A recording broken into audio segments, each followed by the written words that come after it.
Welcome everyone to our very special broadcast this week with very special guests, as I will soon introduce. But what I'd like to do is have a little bit of a post-Shavuos insight into both Beha'alotecha and Shelach and the common denominators between them. If there's too much noise we can see here. Danny, is there too much noise from the water and the wind, or you're okay? No, it's fine. It's negligible. Your sound was off. Can you just nod your ear if we're okay? It's fine. It's okay. He says it's okay. Yeah, it's okay. No problem. Can leave it open. So now it's quite obvious that the most striking part of the transition here between these parashot, as Rashi himself brings, is that Lama Nismech, because the parasha in Beha'alotecha, Shabbos, ends with something that is so central to us that it becomes one of the Sheish Zechiros that the Torah is mechayev us to remember. And obviously those things are 6 fundamental points which we as Bnei Yisrael have a chiyuv to keep in mind in our lives and to never let it out of our sense of who we are.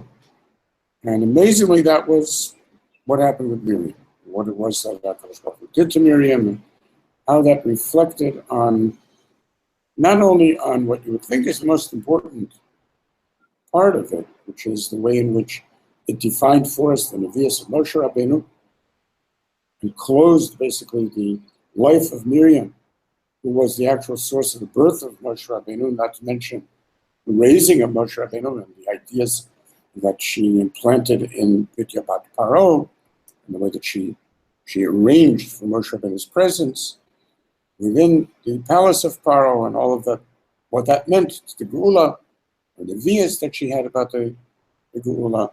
And this, amazingly, means that through her, we came the first time to an understanding of something that it was so unbelievable that it wasn't something that had a clear definition even to his own brother and his own sister. It came about through her and through her search for the perfection of his life. And that was the understanding of the Iker, as the Rambam puts it. There was an Iker. It has to do with what is unique about Moshe Rabbeinu, which is completely different than the idea of Nevi'as in general. But surprisingly, that's not what the Torah asks us to remember. The Torah asks us to remember is purely in terms of the Sipur Lashon Hara of Miriam, and that there was nothing that could prevent the impact of that Lashon Hara on her. How it came back essentially to bring upon her the actual issues that had taken place in Gan Eden, where the original idea of Lashon Hara was conceived by the Nachash. That is that Saras, as Chazal explained to us in numerous places, Saras was an expression of the likui of the or of the Nachash. We'll get back to this in a minute. But that becomes the transition to Shelach, which I think every child knows that Shelach is about the Beha'alotecha, and how the misery that has accompanied Klal Yisrael throughout the generations. And this means that if we only focus on the Churban of the Beis HaMikdash, the Churban of the second Beis HaMikdash, the various holocausts that have followed us, and the relationship of this to the destruction of Maimon Har Sinai in terms of the Shivas B'Tammuz and how that relates to the Siyas Ego and the connections between Shivas B'Tammuz and Tisha B'Av. All these things are to us so deep in the identity that we have and the way in which we experience the year as a whole that we forget, other than as looking for the source. We're Ani Ekvalachem Beha'alotecha, and we rarely even think in those terms of how the Gemara in Erechim tells us that the entire din al Avotenu in the Midbar was only because of Lashon Hara.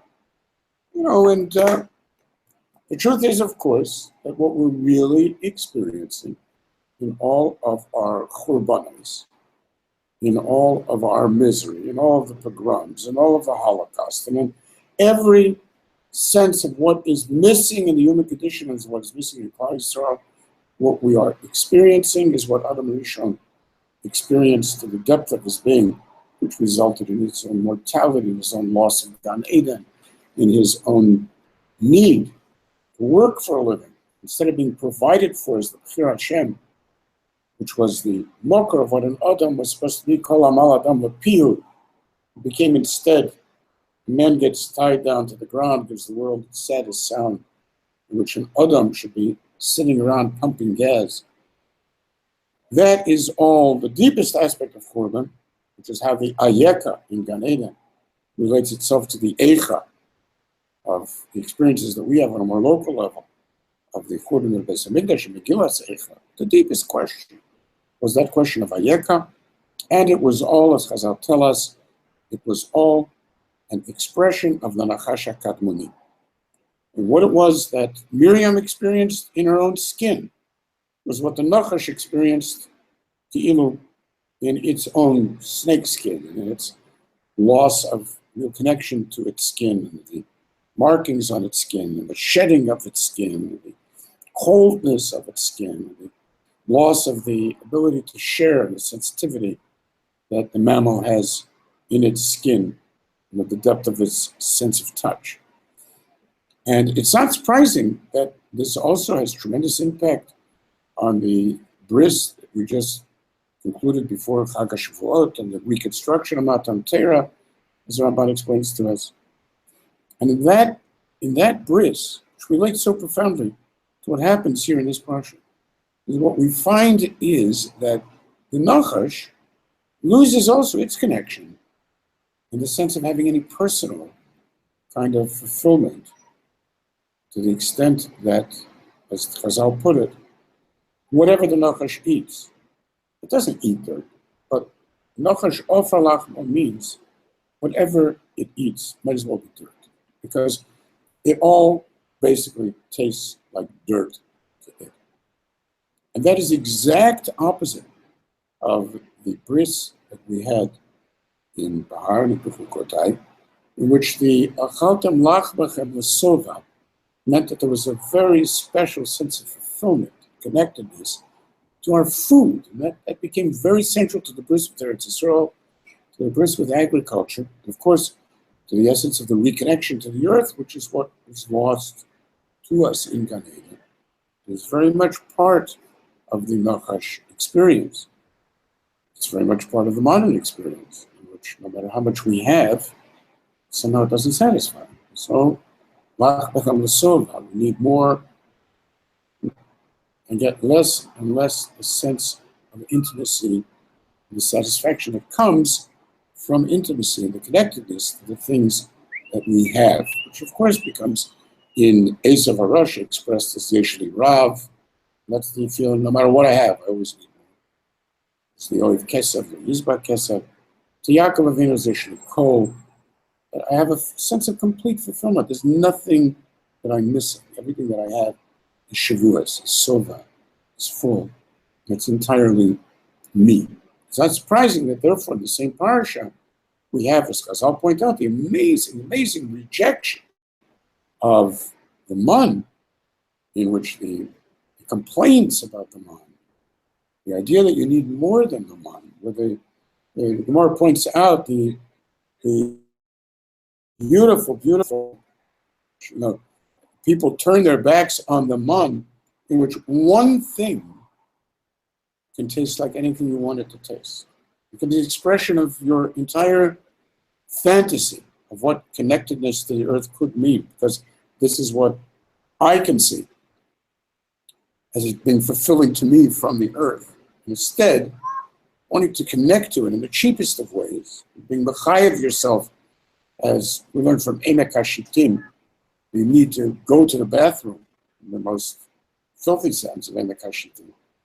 And this becomes the exact idea of the Nechashim that destroy Yisrael in the Midbar. Because to the Nechashim, you could take the most tasty things in the world and they'll taste like Ophir. And you could take something which is just about Ophir and you make it taste like the most incredible things in the world. Because we have to ask ourselves, why in the world the watermelons and so on Why is that? I'm going to understand the answer. It's because I'll tell us, it's not good for nursing mothers. And of course, that's a very deep theme in this parsha of nursing mothers. Moshe Rabbeinu is a nursing mother, and the Beha'alotecha is a nursing mother. The idea of Eldad to the nipples and Meidad. The idea that the man doesn't taste like anything that's not good for nursing. We've got to understand why, in fact, that would be true. But okay, let's move back to the essential theme. So what that means is that essentially the distance, the alienation, everything that we suffer as a result of that original question of ayeka, which remembers a very, very specific wording. It's not like what has happened to you. It's where the heck are you? Where are you? So this is a modern formulation of like, where are you at? There's a sense of being in a different space, in a space in which you cannot share with me. So when I ask, Kadosh Baruch Hu, Kavayochel asks, where are you? It's a very, very profound attack on what has happened to the Adam, because it points to something very profound. That is that the space, the perspective in which the Adam has now inserted himself becomes something that is disassociated with the universe as a whole, and which therefore has created in him all the issues that come out of Gan Eden.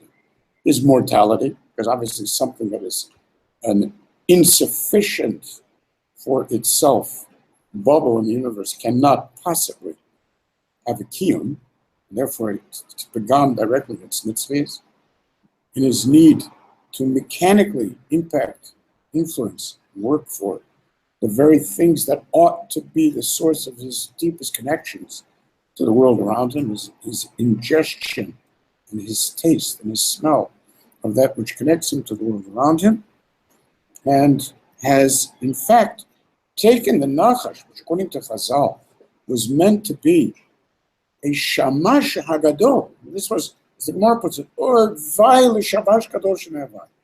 And imagine if you would have had, and as Chazal tells us, every single Ben Yisrael was meant to have Zetz Odam Atem, the Shnei Nechashim Tovim. You've got basically agents, intelligent agents, that are able to be there and act for you, to do the things that an Adam should not have to worry about. You have the Nachash do it for you. You don't have to pump your own gas. You don't have to make your own salads. You don't have to cook your own meals. You don't have to clean your own house.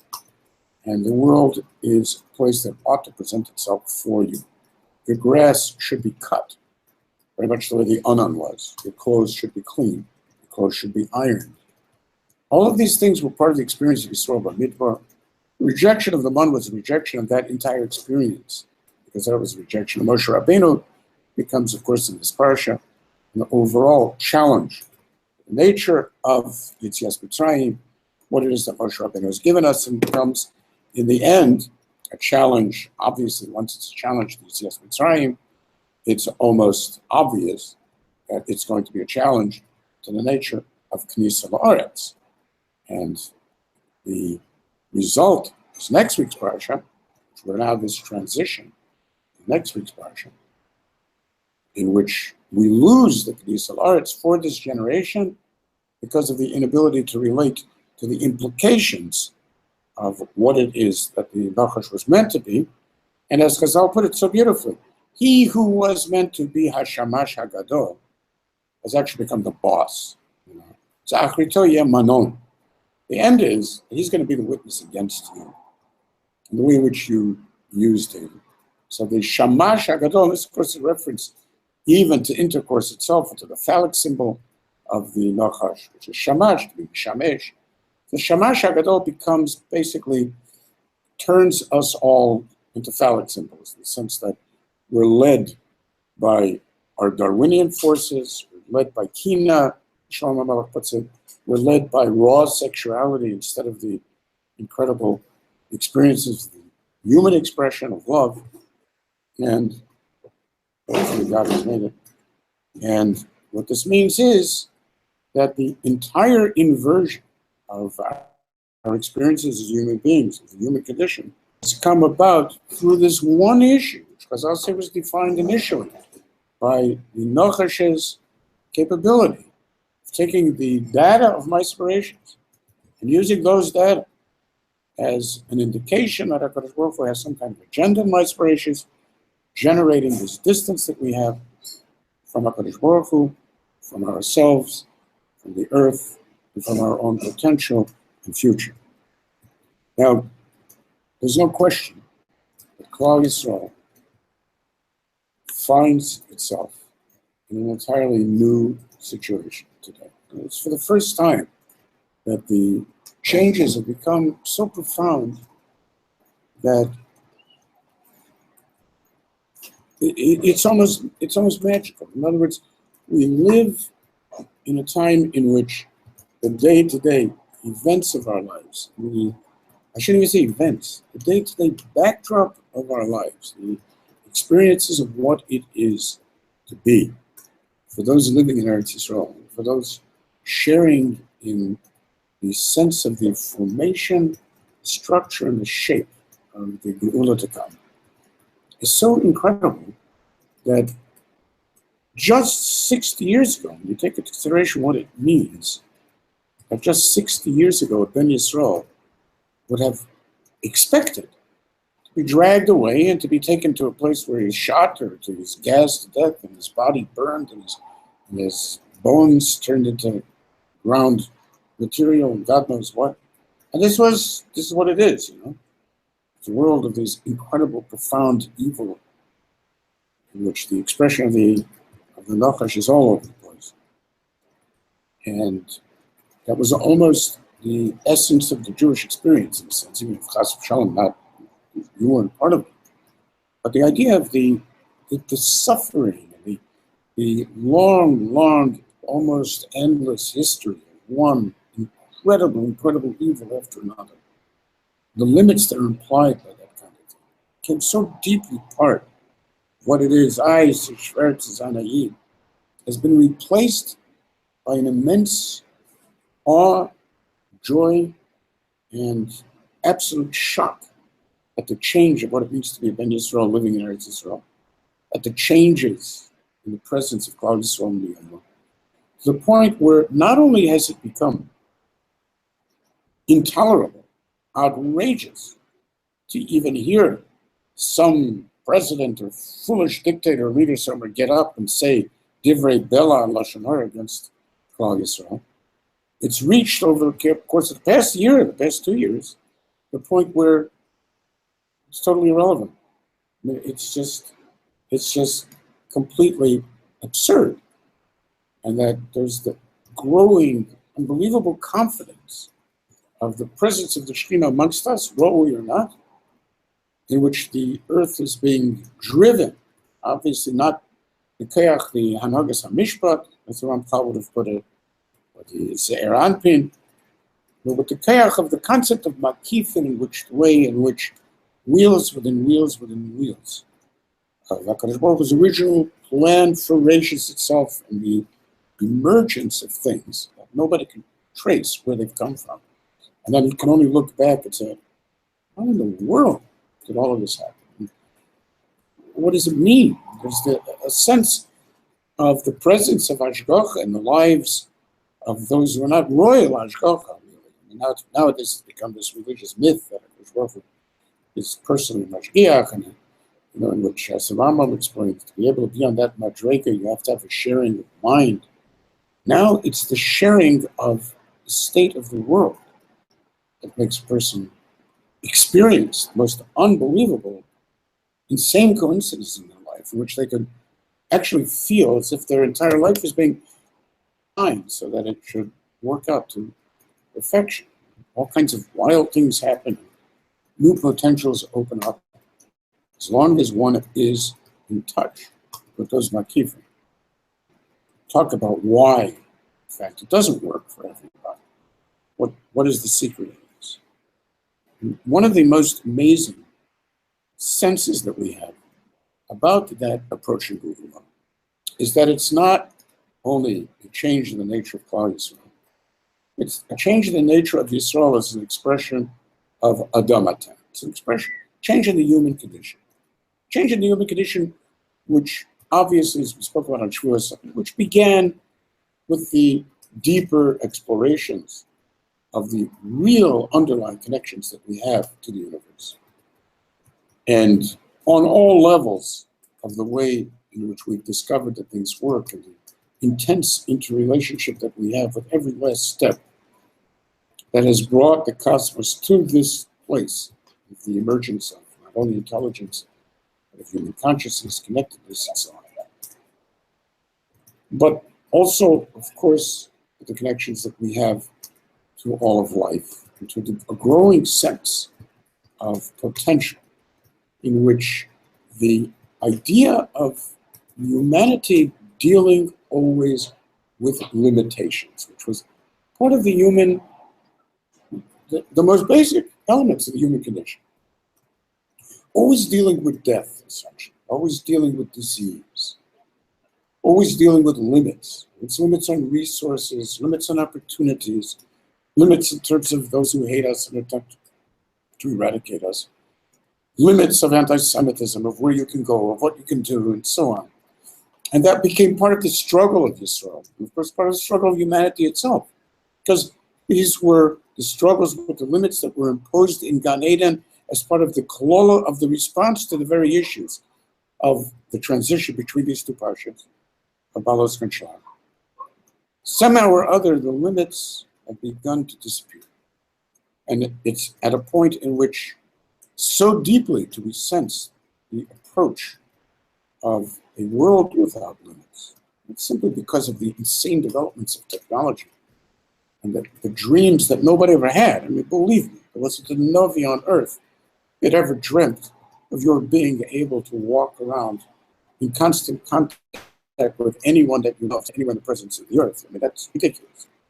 Koshke, not somebody walking on the moon or in orbit around Jupiter. I mean, for God's sake, you're talking about insane developments that seem to be pure technological developments. These aren't technological developments. These are changes in what it means to be human. I mean, to view the solar system as home instead of some little town in the middle of a little continent on planet Earth. That's mad. It's mad. It's happened in almost no time at all. So those changes are a change in the human condition, which has therefore been mechayev, Klal Yisrael, or those who are in their money, the Sridim Hashem Koreh, within Klal Yisrael, to search for what does it mean to be a Ben Yisrael in this new reality? What is it that Yisrael represents in terms of humanity in this new reality? Obviously, that is going to be deeply involved in a more profound understanding of the relationship that we have to the Nachash, because all of this is a tribute to the power of the Anachash HaYaron, and we're called upon to be Arumim B'das, as the Gemara says. Strange play on words. Stripped down, naked, sneaky, in terms of das, in terms of the way in which what we understand things. That has to be explored. And how it is that the Nachash became the boss instead of the servant needs to be explored. And these changes, therefore, are mechayev to us, deeper understanding what that power was, is that we could possibly describe something that appears to be, as the Gemara itself raises in Eretha, that Dover Gadol Dibru B'oto Sha'ah, Gadol Mimeno, so that there were good for HaKadosh Baruch Hu's ability to bring us into Eretz Yisrael. Says Gemara, that wasn't the problem. No, it says Al Dibara Ashot Tzil. Now, what was the Dibara? Al Eitzim Al Avanim. Eitzim Al Avanim. Eretz Yisrael is Eitzim Al Avanim. And if somebody had said the Swiss Alps aren't beautiful, I mean, would that have been the Chet HaMoraglim? I mean, wasn't it connected to the fact that HaKadosh Baruch Hu had done all of this in Yetzias Mitzrayim, the bris with Abraham Avinu, in terms of Knesset Eretz Yisrael, we're violating the entire nature of that? What do you mean, Eitzim Lavonim? Why is it the Lashon Hara, Klal Lashon Hara? Why isn't it just, the rejection of all of that Teva and so on? It seems to be an amazing thing that we haven't really integrated because we focus on it so much in terms of how it's affected us, rather than what has affected us. And the Ayeka has turned entirely into Eicha. So that the original Ayeka to us is something that we maybe hear once a year, on Rosh Hashanah, in which the closing of that entire period, and it's B'chayev Tshuva, and to rethink what it means to be human, and who are you, and what are you doing, and we are terrified of needing to answer that question still, just as Adam Arisha was terrified when he first heard it. And the truth is, of course, that in order to be able to be Yotze mitoch Hester Pnei HaGeula, which is Anoch Hester Astir, as the Ramban explains, it is absolutely essential for us to grab the Nachash by his horny unhorns and try to figure out what exactly is the issue and how it is that it has. Now, one of the most amazing developments, which we talked about much earlier this year, introduced the concept to you, has been the real change that very few people, it's amazing that I think maybe it's been 6 months, 10 months, something like that, since we first brought up the Sugya. And in those 10 months, I think the world has become unbelievably aware, something that wasn't even in the news, just dominating the news. And that thing is the real development for the first time because of neural networks and taking the place of the old-fashioned algorithms for just mechanics, essentially. The development of neural networks and the coming into being of true artificial intelligence. That idea of machine learning, the way in which it's within almost no time at all, has made possible, but way in the future, using raw power, ended up becoming just around the corner. Much of it, not even around the corner, but as near as your telephone. These are the fact that we now have the Shamoshim Tovim, beginning. We can talk to artificial intelligence. We can tell it what to do for us. We can tell it the searches to do for us. We can ask it to translate our language simultaneously as we speak it. We can ask it to take what it is that we're seeing and enhance it. The pictures that we have, the self-driving cars, and the self-parking cars, and all the elements that we could simply say, car, please come, I need to drive. And then have a driving. So that's a tiny beginning to the real elements of artificial intelligence. And one of the most powerful aspects of artificial intelligence is that it has within it aspects of the Nachash, brings us back to Gan Eden and forces upon us contemplation in the presence of the Nachash for the good and for the bad. And it requires, first of all, a background, and then dealing with the deeper issues, once that background is there, what all of this could mean. And because of that, it's a tremendous cover to have with us.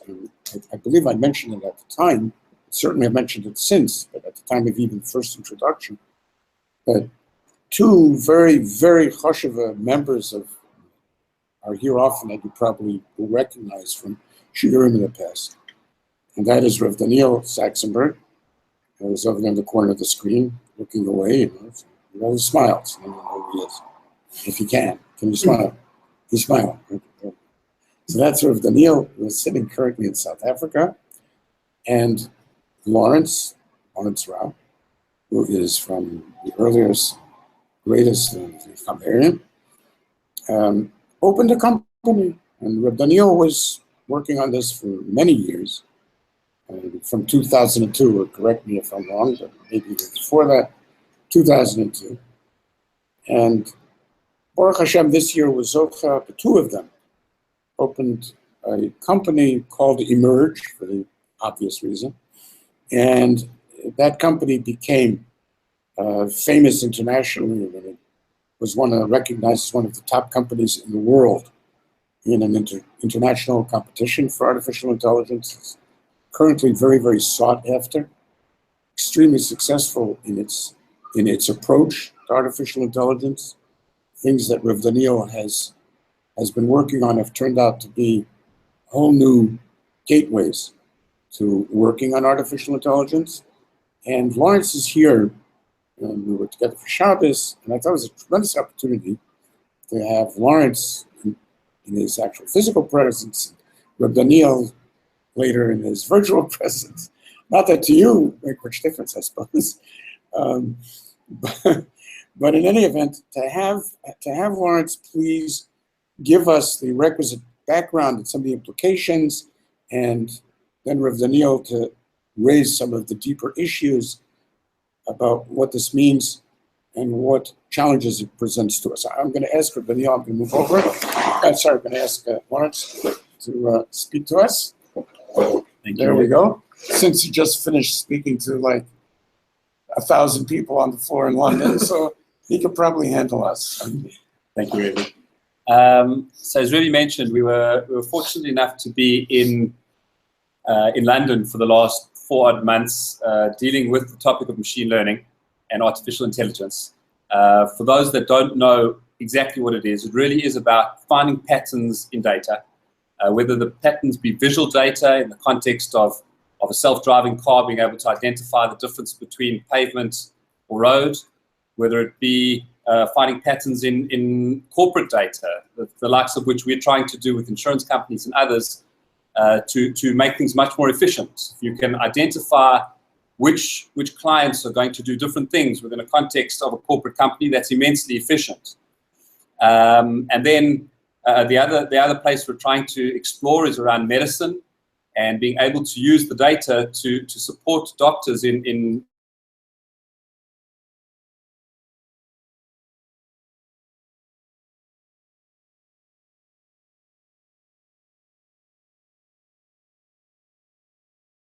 around the Shabbos tables in London while I was there. So I spent my days working in the city, but there were lots of conversations around machine learning and artificial intelligence while at Shabbos tables in London.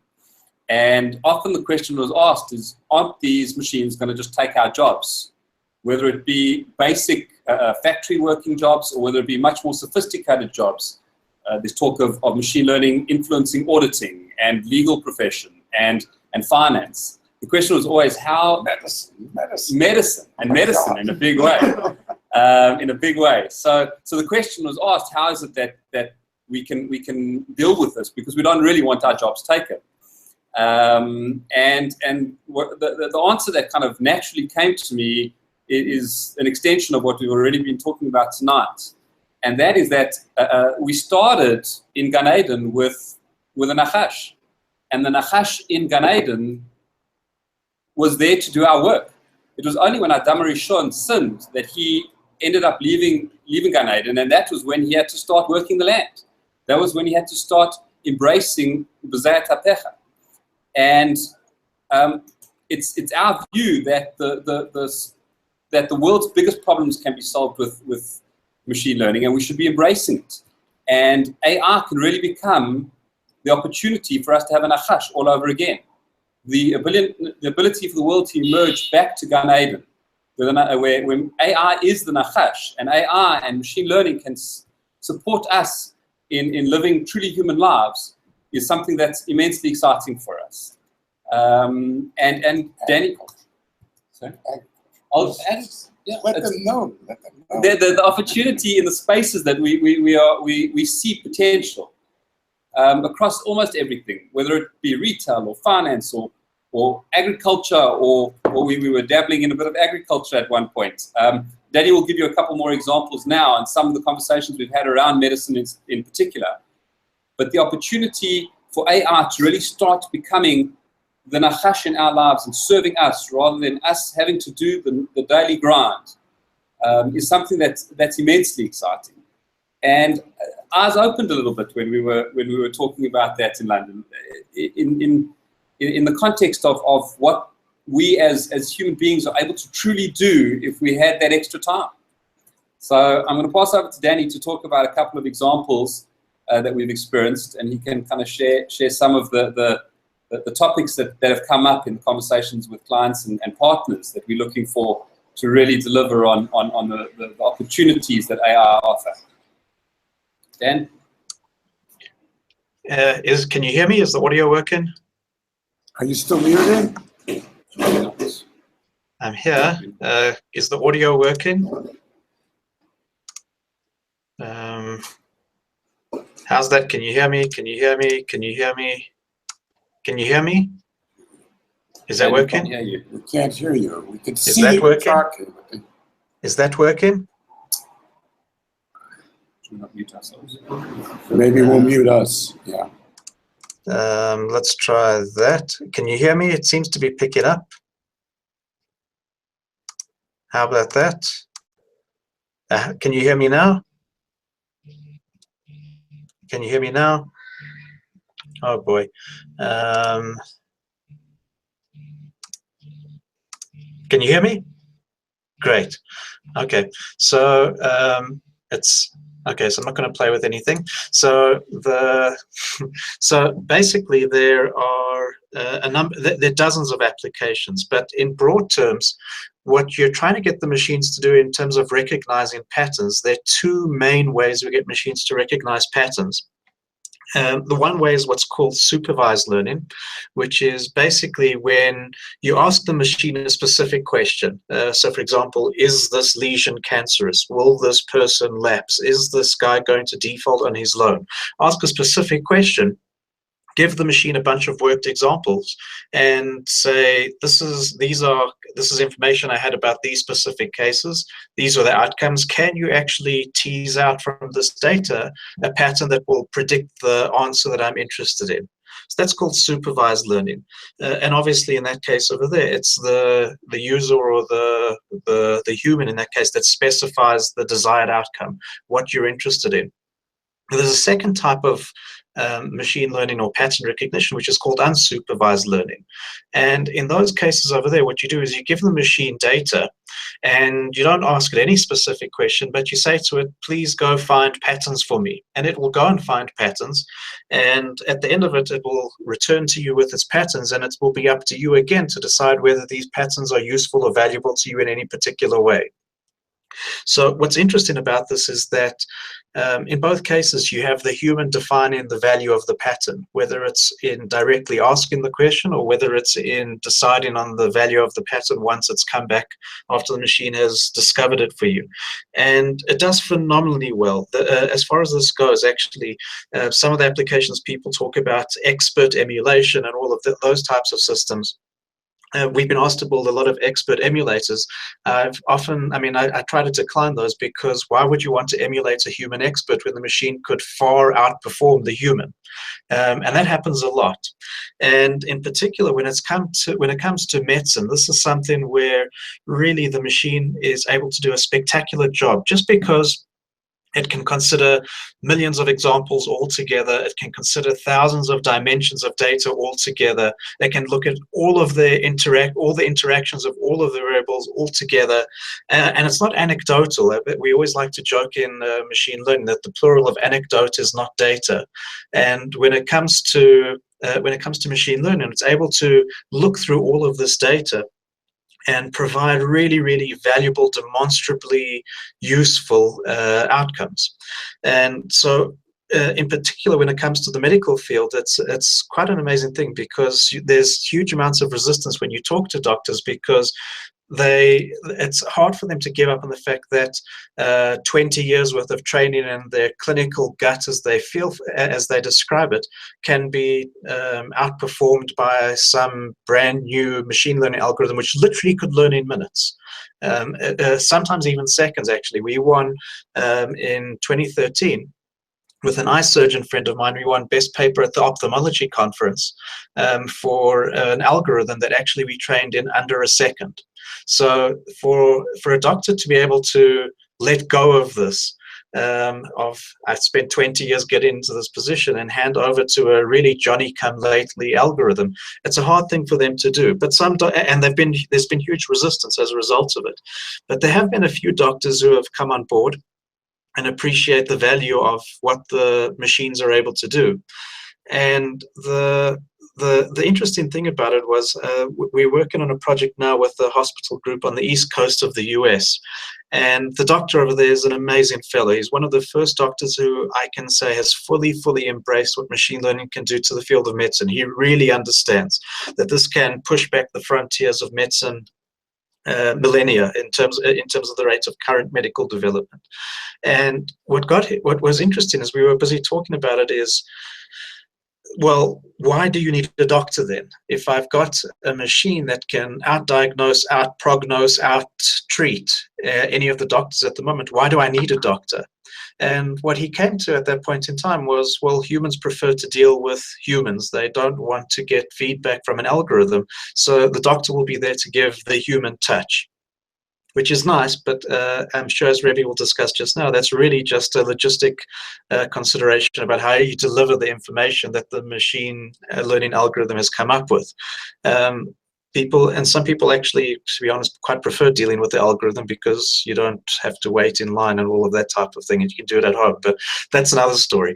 So not everyone prefers the human touch. But the fact is that this actually can go much further than just medicine. And one of the things that I spoke about last year at Sukkot was the idea of how, given that machines are so unbelievably expert at recognizing patterns, so if we take a look at shiurim, to a large extent, shiurim involve a substantial amount of pattern recognition. Is it conceivable that at some point shiurim could be delivered by, or at least developed by an algorithm?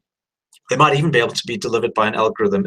In fact, actually, Baidu, the Chinese equivalent of Google, has actually in recent weeks come out with algorithms that provide really, really coherent, fluent, flowing English summaries of long text. You would never guess that they were written by an algorithm. And so if you could combine that with an algorithm that can recognize patterns across huge text, it actually isn't inconceivable that machines would be able to both develop and deliver shiurim in the future. And I was speaking about this on Sukkot last year, and I spoke about the possibility of where this could be going, but actually it was gnawing at me, because if that's the case, is that a shir? Is that Torah? It might be beautiful and it might be great, but it made me very uneasy, just because I was struggling to come up with just comfort. I mean, not that one's interested in the comfort, but it was very disturbing to me that a machine could actually replace a Rebbe, or replace, not that it can, but it obviously can't, but it could produce something amazing, or could replace, certainly could replace me. So that was starting to get very disturbing for me. But anyway, fortunately, I think Rebbe will have a good explanation for this shortly, which my machine learning algorithm would not have come up with. So I'll pause there for a second. You're still on mute, Rebbe.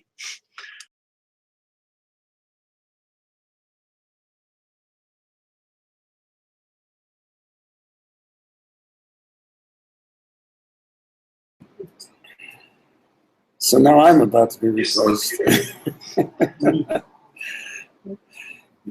You know, it's always easy to think about those doctors from a distance, you know, but now I'm like, oh my God, so I'm next in line. Well, this, of course, is what everybody was asking long. So, okay, I think it might be worthwhile to mute yourself so we don't get the, okay. We don't get it, yeah, okay. So it's interesting that the doctor asked the question, which is really almost an answer to the Rambam, a big problem with the Rambam. It's a problem that we've discussed many times, and it opens the door, I think, to understanding a little bit more of this. And that is the famous problem that the Rambam presents us with in Hilchos Deos. When he talks about an aspect of medicine, it happens to be psychiatry rather than physical medicine. And the Rambam, of course, was himself very deeply and wrote in many places about the profound interconnection of the worlds of psychiatry, this sense of the machalot hanefesh and their connections to the machalot haguf.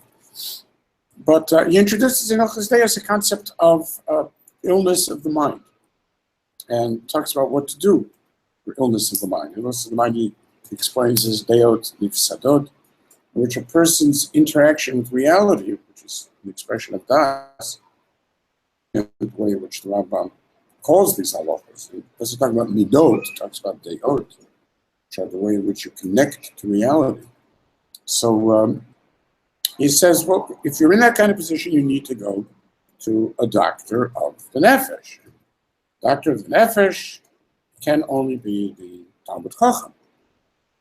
And then he says the craziest thing. He says, okay, and when you go to this Talmud Chacham, what will be his prescription? And he tells you precisely what the prescription would be. I guess the question is, well, if you're telling me the prescription, why do I have to go to the doctor? I mean, you just gave me basically an AI program. All I have to do is put in your algorithm, and he explains the idea, the analysis of the spectrum of any particular daya, where it goes from one end to the other, how to find yourself on that scale, and then how to adjust that scale through behavior modification. It's all very straightforward and can be easily applied to any human being who, or maybe just take a friend if you can't stand looking at yourself in the mirror. And there you go. You've got your answer. And I think it's very, very, very much a question that the Rambam has already obviously taken into consideration. Just takes it for granted. So let's keep that in mind as we explore the deeper implications of the questions, because the thing that Rav Daniel has brought up brings out something incredibly powerful, and that is that it has been the opinion and the basic subconscious assumption throughout the Dereks that the power of humanity is in fact the power of pattern recognition. So that ultimately, when we have these various perspectives of Torah, and we have the Shivim Panim B'Torah, and the of a totality of a perspective, which provides for us a modality in which that which was previously, in terms of my separations, becomes through the act of Aveda and the understanding, as Rashi puts it in Bereshis, the understanding of a person, of a human being, who is capable of addressing the problem of my separations. Basically to understand.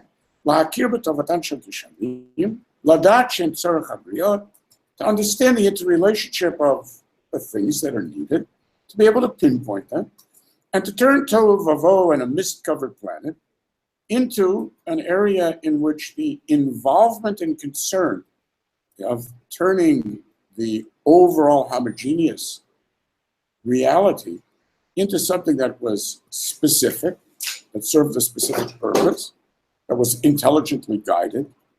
But that was what Adam did. And basically understanding of Brit Milah and our connection to HaKadosh Baruch Hu was exactly the same. So that whereas the random forces of evolution would lead to a reproductive system that would have no particular goal in mind, which of course is the essence of evolution, but allows for emergence itself, which is the name of the company, Emerge.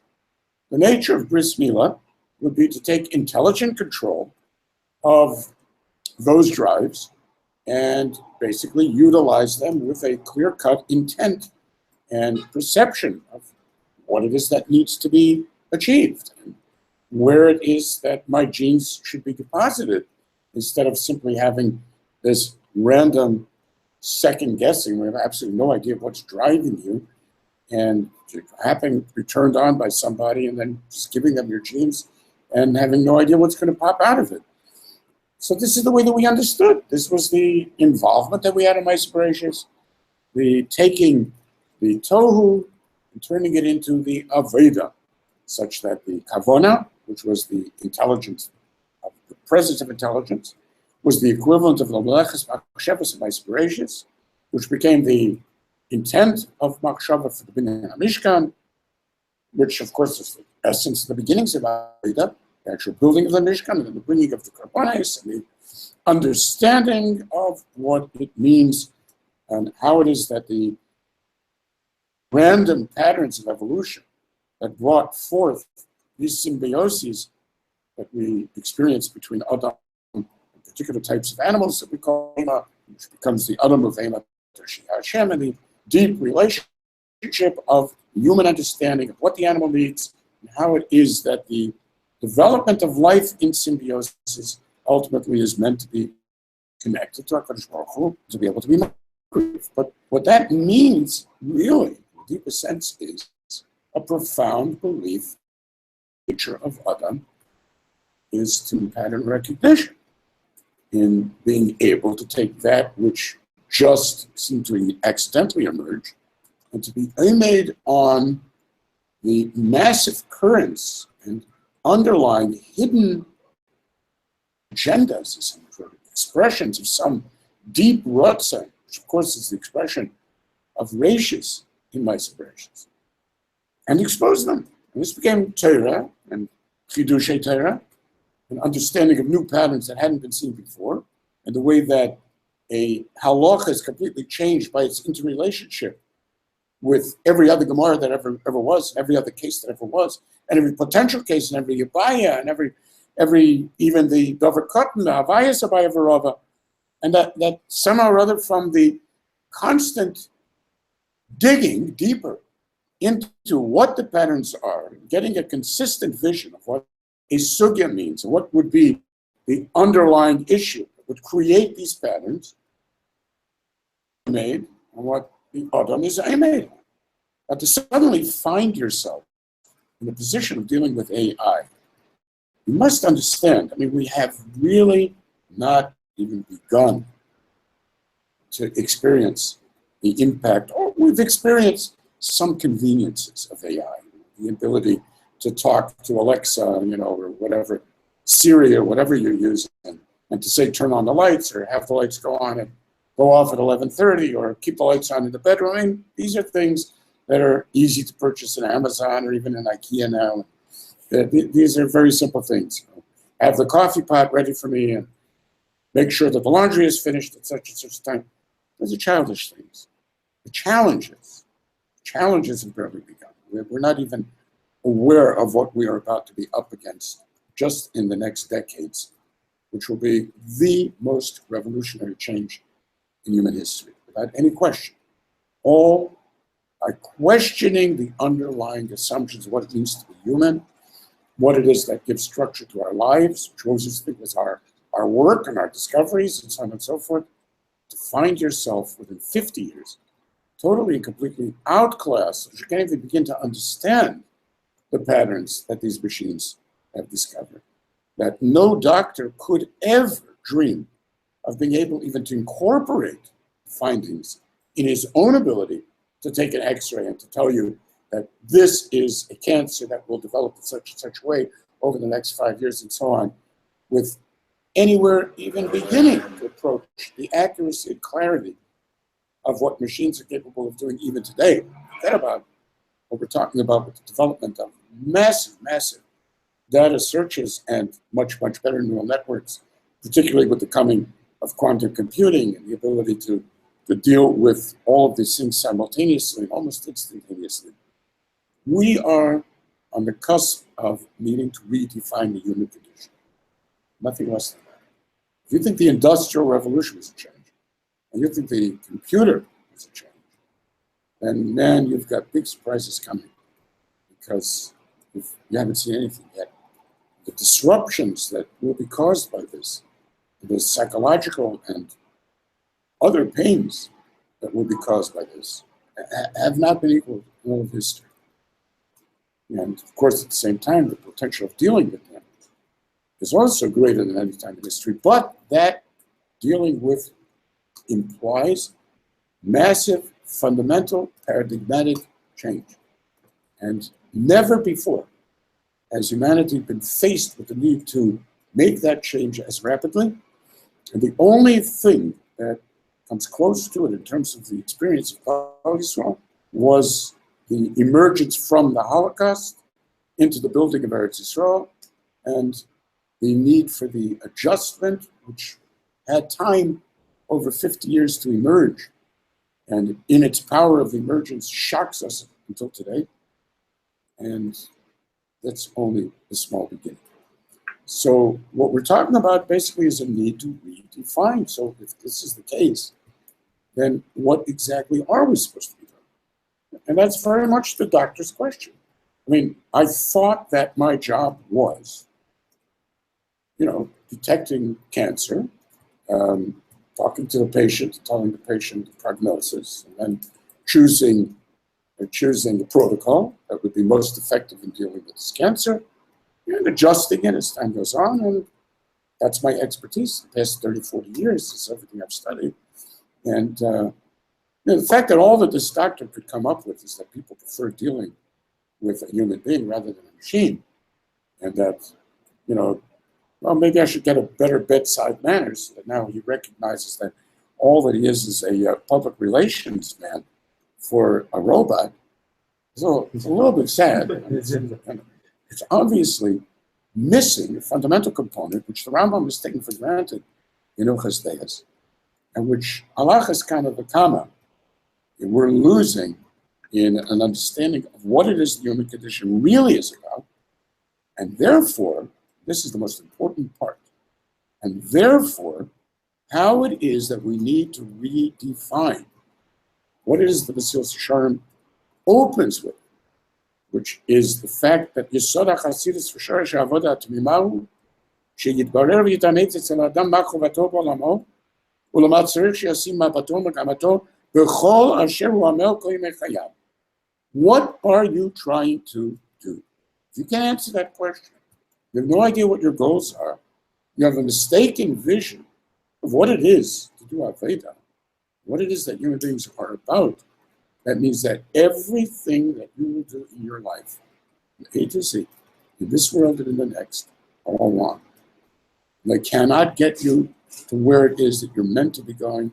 They will get you to somewhere that you think you should be going, which, as we see all too painfully from all around us, from all of the people that have been making these mistakes and closing their eyes to the implications of the changes, for even closing their eyes to the fact of the changes, to an insane degree in which they are willing to fight tooth and nail, are willing to engage themselves in the most profound Lashon Hara and the most incredible character assassination in order to avoid needing to face up to the immense changes that are taking place in human perceptions across the board, all over the globe, in an understanding of where we come from and where we're going, and are fighting it in order to be able to not need to redefine paradigm, which is the basis of their lives and the basis of their comfort.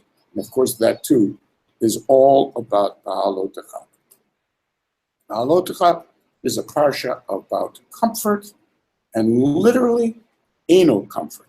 It's all about the need, the desire to go to the bathroom. I mean, it's insane to reject the man, which ani amarti Elohim atem, and now you can go to the bathroom and be toreach, shnei masar mil, to find the latest bathroom. Well, yeah, that's what we really want. It's a nice, comfortable bathroom in our house. I mean, it's absolutely amazing. And the idea of Ayam can be telling me, boy, what a schlep. As the Or HaChaim puts it, instead of the unbelievable joy of what it is that you are experiencing, of the magic of what it means to go Tachas Kanvei Hashchina, with the Ananei HaKavod, with laser beams coming out of the Oren HaBris, with all of the Umas Ha'olam looking at you and saying, these people aren't human. Humans don't know how to use light to turn the world into a flat surface in front of them, to laser away mountains and dangers and enemies and these beams of light shooting out. What are these people? Einam b'nei Adam, Elohu Sebe'elu. These people are gods. That is the Ani Amarti Elohim.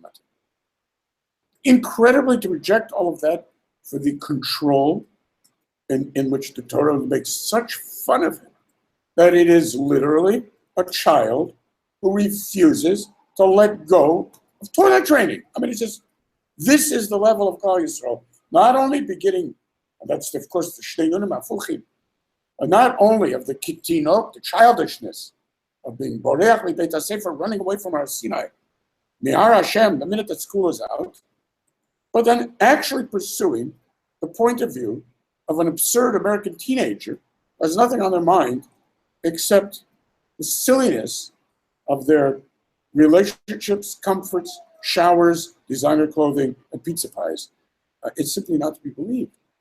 So that the parsha that is dealing with the most sublime redefinition of the human condition in the presence of Lashon Hara and Nachash should actually take into consideration how impossible it is to deal with something like this, not because there are real problems in the way, but because comforts are in the way. Of course, intellectual comforts, the need not to deal with issues, are the most comforts and are the cause of the most absurd religious kind of thinking that has made life so horrible.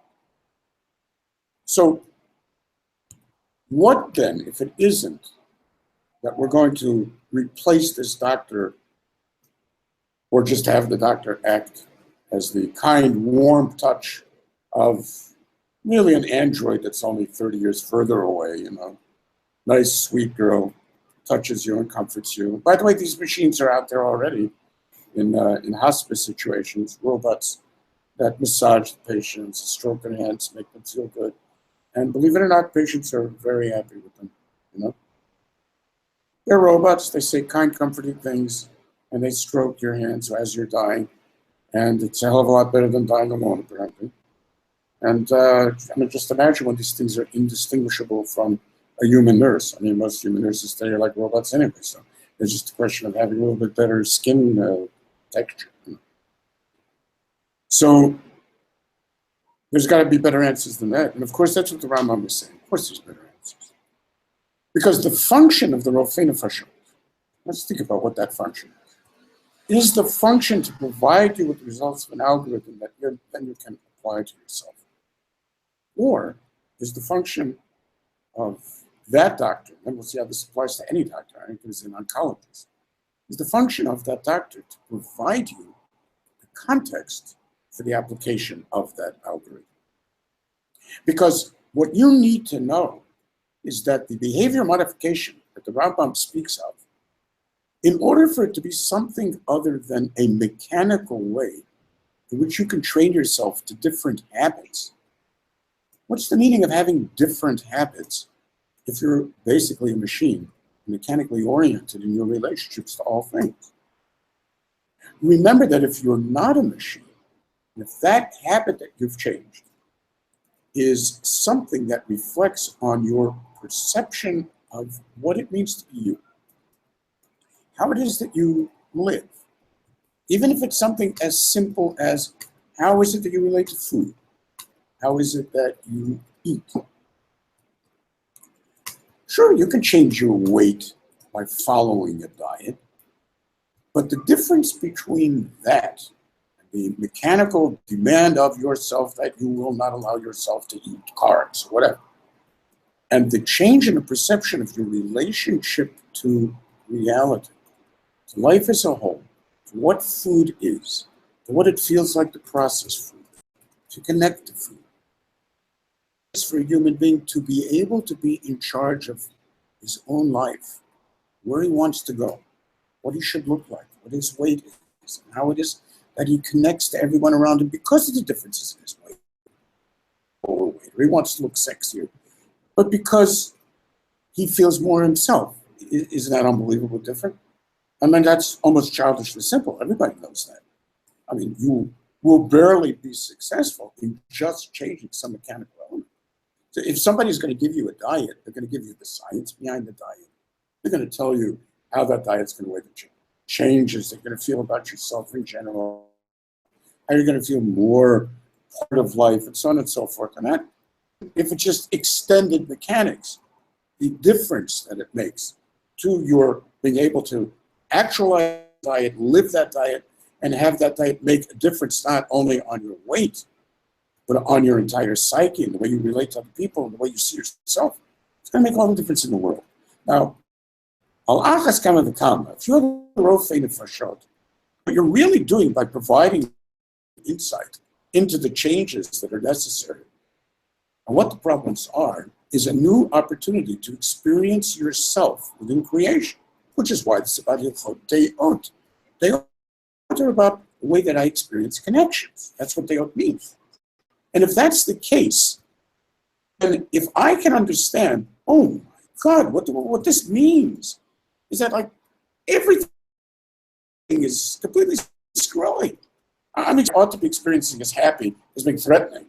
I'm experiencing my children instead of with love. I'm experiencing them as something that I need to control, and so on and so forth. But it's not a single area in your life that won't be affected. But that too is only mechanical, because underlying it all is the nature of the development of your own experience of what it means to be the conscious you. And that, after all, is what you will have in your life. It's in terms of Olam Hazeh, it's in terms of Olam Haba. And that's the simple, almost childishly simple level of what this is about. Now let's move on to an oncologist. So you say, okay, what does that have to do with oncology? I mean, he's not going to be able to judge the suitability of the protocol, or really, if he understands what cancer is about and how this is affecting cancer, will make a difference. First of all, absolutely yes. I mean, we know that to be true, even if we don't understand the mechanisms. Why that's true, we understand the placebo effect, and that it's not psychological. We understand that it's a profound involvement of the actual immune system. We know that the overall orientation and the socialization of the patient makes tremendous difference in terms of the outcome of treatment of disease. And the Rambam spoke about this in his own time about that. But again, even that is on a level of mechanics. If a doctor views himself not in some new age way, but understanding the deeper nature of medicine is healing, in other words, there is an interconnection of the human being on every level with the world around him, then that means that part of what an oncologist is having a person create a new relationship with his own body, with understanding the processes of his body. And by the way, Darwin did this on his own when he understood the nature of competition and the interrelationship of disease, microbes, with the daughter in his own daughter. And it enabled him to deal with her own death in the end in a completely different way. An oncologist has to be able to teach a patient about death. He has to teach a patient about the relationship of malignancy and death. And ultimately, that malignancy comes back to maligning and to Lashon Hara, and to our relationship to the Nachash in Gan Eden. That is not coincidental. The way in which a person is meant to fight disease is not about something external. It's about something internal. It's an experience of oneself. And anybody that has gone through that battle with that kind of attitude and has written about it, incredible, fascinating things to read. That is part of what it is to be a doctor. Simply doing mechanical things to a body that have nothing to do with that body. It's an intense teachings of the person who now becomes a completely different individual in dealing with his own survival, with what it meant to be human in the first place, abilities, what that story of evolution created in him and why it created him, how it is that he's meant to relate to it, such that every last aspect of his relationship responds not only to treatment, but to disease itself. A doctor is. None of that contextual work, more importantly, none of that human work, and most important, none of that experience of consciousness is ever taken into consideration in the job of the doctor, in the presence of humanity, or what it means to be human. Because what AI is forcing us to uncover, being human does not consist of intelligence. It does not consist of the ability to see things that an animal would never pick up. We cannot begin to imagine the incredible subtleties of the patterns that AI picks up. But I mean, when I'm talking about you cannot begin to imagine, it wouldn't matter what things the machine would tell you. It would be completely and totally impossible for you to apply them to see them or to have any idea of how. You can imagine. We're talking about the processing of data patterns that could take into consideration the question of whether somebody took an aspirin on the same day that they had a Coca-Cola while they were suffering from a flu and had eaten instead a higher number of sugars that day because they weren't really eating and they were just drinking Coke. Now, the implications of that, not today, but 20 years later, on the ability of that one day to fight cancer, when it turns out that in 10,000 different cases, who the heck would have believed that a day like that could make a difference? Now, the question is, was he also smoking on that day? Maybe he didn't smoke on that day. So, you're talking about tens of thousands of data points like that are possibilities. And you don't need as many data points. What turns out is that it takes very little data to come up with things that no human being would ever see. That's what's so astonishing about this. But just imagine the ultimate processing of patterns, the way that everything in the Bria is interrelated in ways that we can't begin to imagine. And what Reb Daniel was talking about before in terms of the patterns of Torah, pattern recognition of Torah, a machine that can actually listen to shiurim, which is really doable. And listen to shiurim, listen to every shiur in which the Nochash is mentioned, which Lashon Hara is mentioned. Listen to every chazal that has ever put together those two things. Come up with completely new insights into how it is that these things come together and so on. So you think to yourself, oh my God, well, what is the point of the silly little shiurim that I'm giving? No, there isn't any if it would all be in terms of the data recognition. Now, the question is that when you are experiencing a shiur, is that what you're experiencing? Data recognition? Or is the nature of Torah, in the same way that Chazal themselves have defined the nature of Torah essentially as being a relationship for some reason? It can only be given, even in terms of the mitzvah, it can only exist as a relationship. It's a given. It can't be the mitzvah without it. There is no mitzvah at all unless there is a din of body. That's a given. La'aloch. Somebody's not your ben, you're not mechuyev to teach him, not kind of mitzvah teaching him. That's unbelievable. So yeah, but what am I supposed to do? I don't really care about this person. Well, if you don't even care about this person, there's absolutely no way of conveying Torah. Well, why not? I can teach him. You can't teach him because you don't understand what teaching is. Teaching is not about facts. It's not about that. Possibly give away teaching. The teaching of Torah is an experience of changed consciousness, of a different way in which I sense the world and sense myself. That difference has nothing to do with intelligence. It has to do with an immersion that goes far beyond intelligence, far beyond the capability of seeing patterns, and so far beyond the nature of artificial intelligence that we wouldn't even begin to be able to construct the type of neural networks that would be necessary with the algorithms that would be necessary to get them to function, because we don't have a slice idea what it even is. We only know that there is something that we touch, which is the neshika that the Rabbeinu Bachya speaks out, the hakora that Rashi speaks of in my Bereshis, the Aaron HaKohen, who is the Adam, who is not only a makir, but is the meyached, who draws things together, interrelates them. It's the field of consciousness that is the basis of that interrelationship. It's the field of consciousness that traces the incredible yichud of everything that is being spoken about. It's not the patterns that create the yichud. Of course, connections are patterns, but not the yichud is the pattern.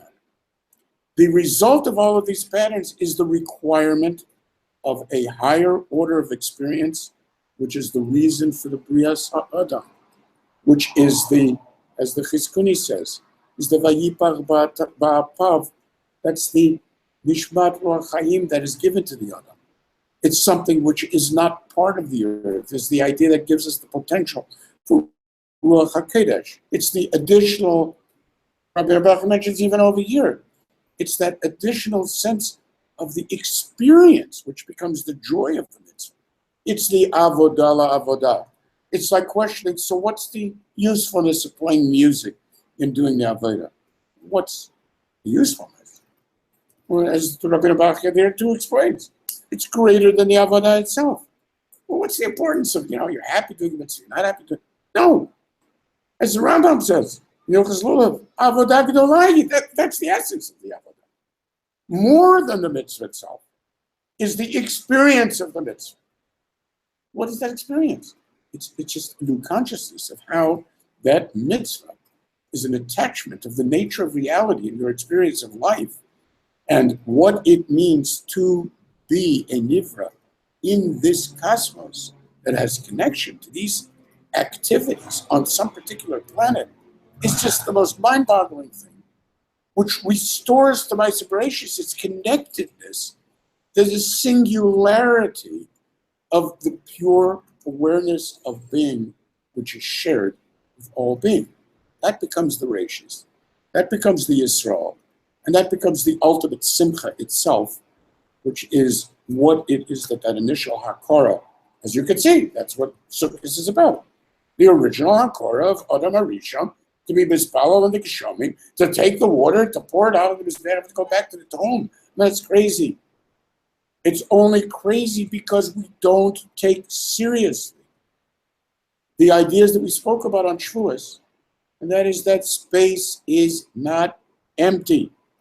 It's the idea of walking through a world in which you are constantly being pinged and a response being demanded by you, of walking together with every other life form across the universe, of HaKadosh Baruch Hu's presence, searching for those expressions and for the unbelievable yichud which comes from those expressions, in which they sense each other, see each other, know of each other, in which that becomes my actual awareness, not my simple intent in Kavanah in the sense of giving an artificial computer an intent, solve this problem, as Rav Daniel asked to mention before.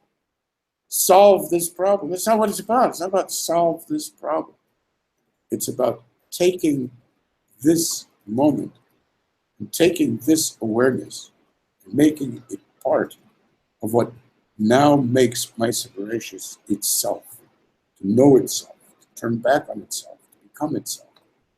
This is the essential Avodas Adam, which is much, much different than the ideas of the intelligence that people think it's about. And that's why when HaKadosh Baruch Hu says, Ayeka, that's the question. Where are you? What do you live in? What is your space? What is your perspective of the reality that you live in? Because I don't see that we have anything in common. You can do all the mitzvahs in the world, again as the Rambam is speaking. I'm still asking you, Ayeka, what's the point of all of this? What do we share in all of this? And when it comes to Libat Torah, if there isn't that sense of shimush, not picking up clothes, but even the etzem learning is called shimush in the Gemara. To know Gemara from a Rebbe is called shimush tamid chacham. To be able to be yatsak mayim al yedei elyo is just an insane experience of an intimacy with a different consciousness that opens up not new patterns, that opens up new worlds, new experiences, new realities.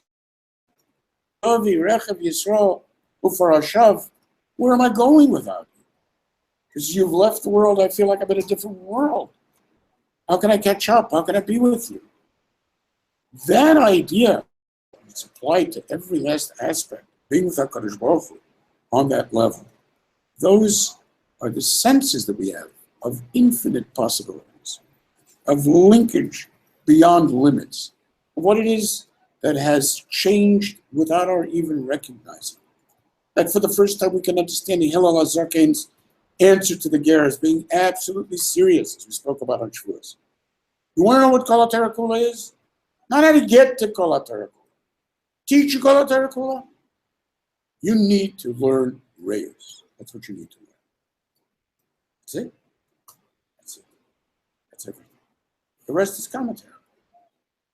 What an incredible insight. It's nothing to do with the absurdity of the romantic notion. Be a nice guy, care about people. Nothing to do with that. It's the nature of the kan, the sharing, that is part of the nature of consciousness.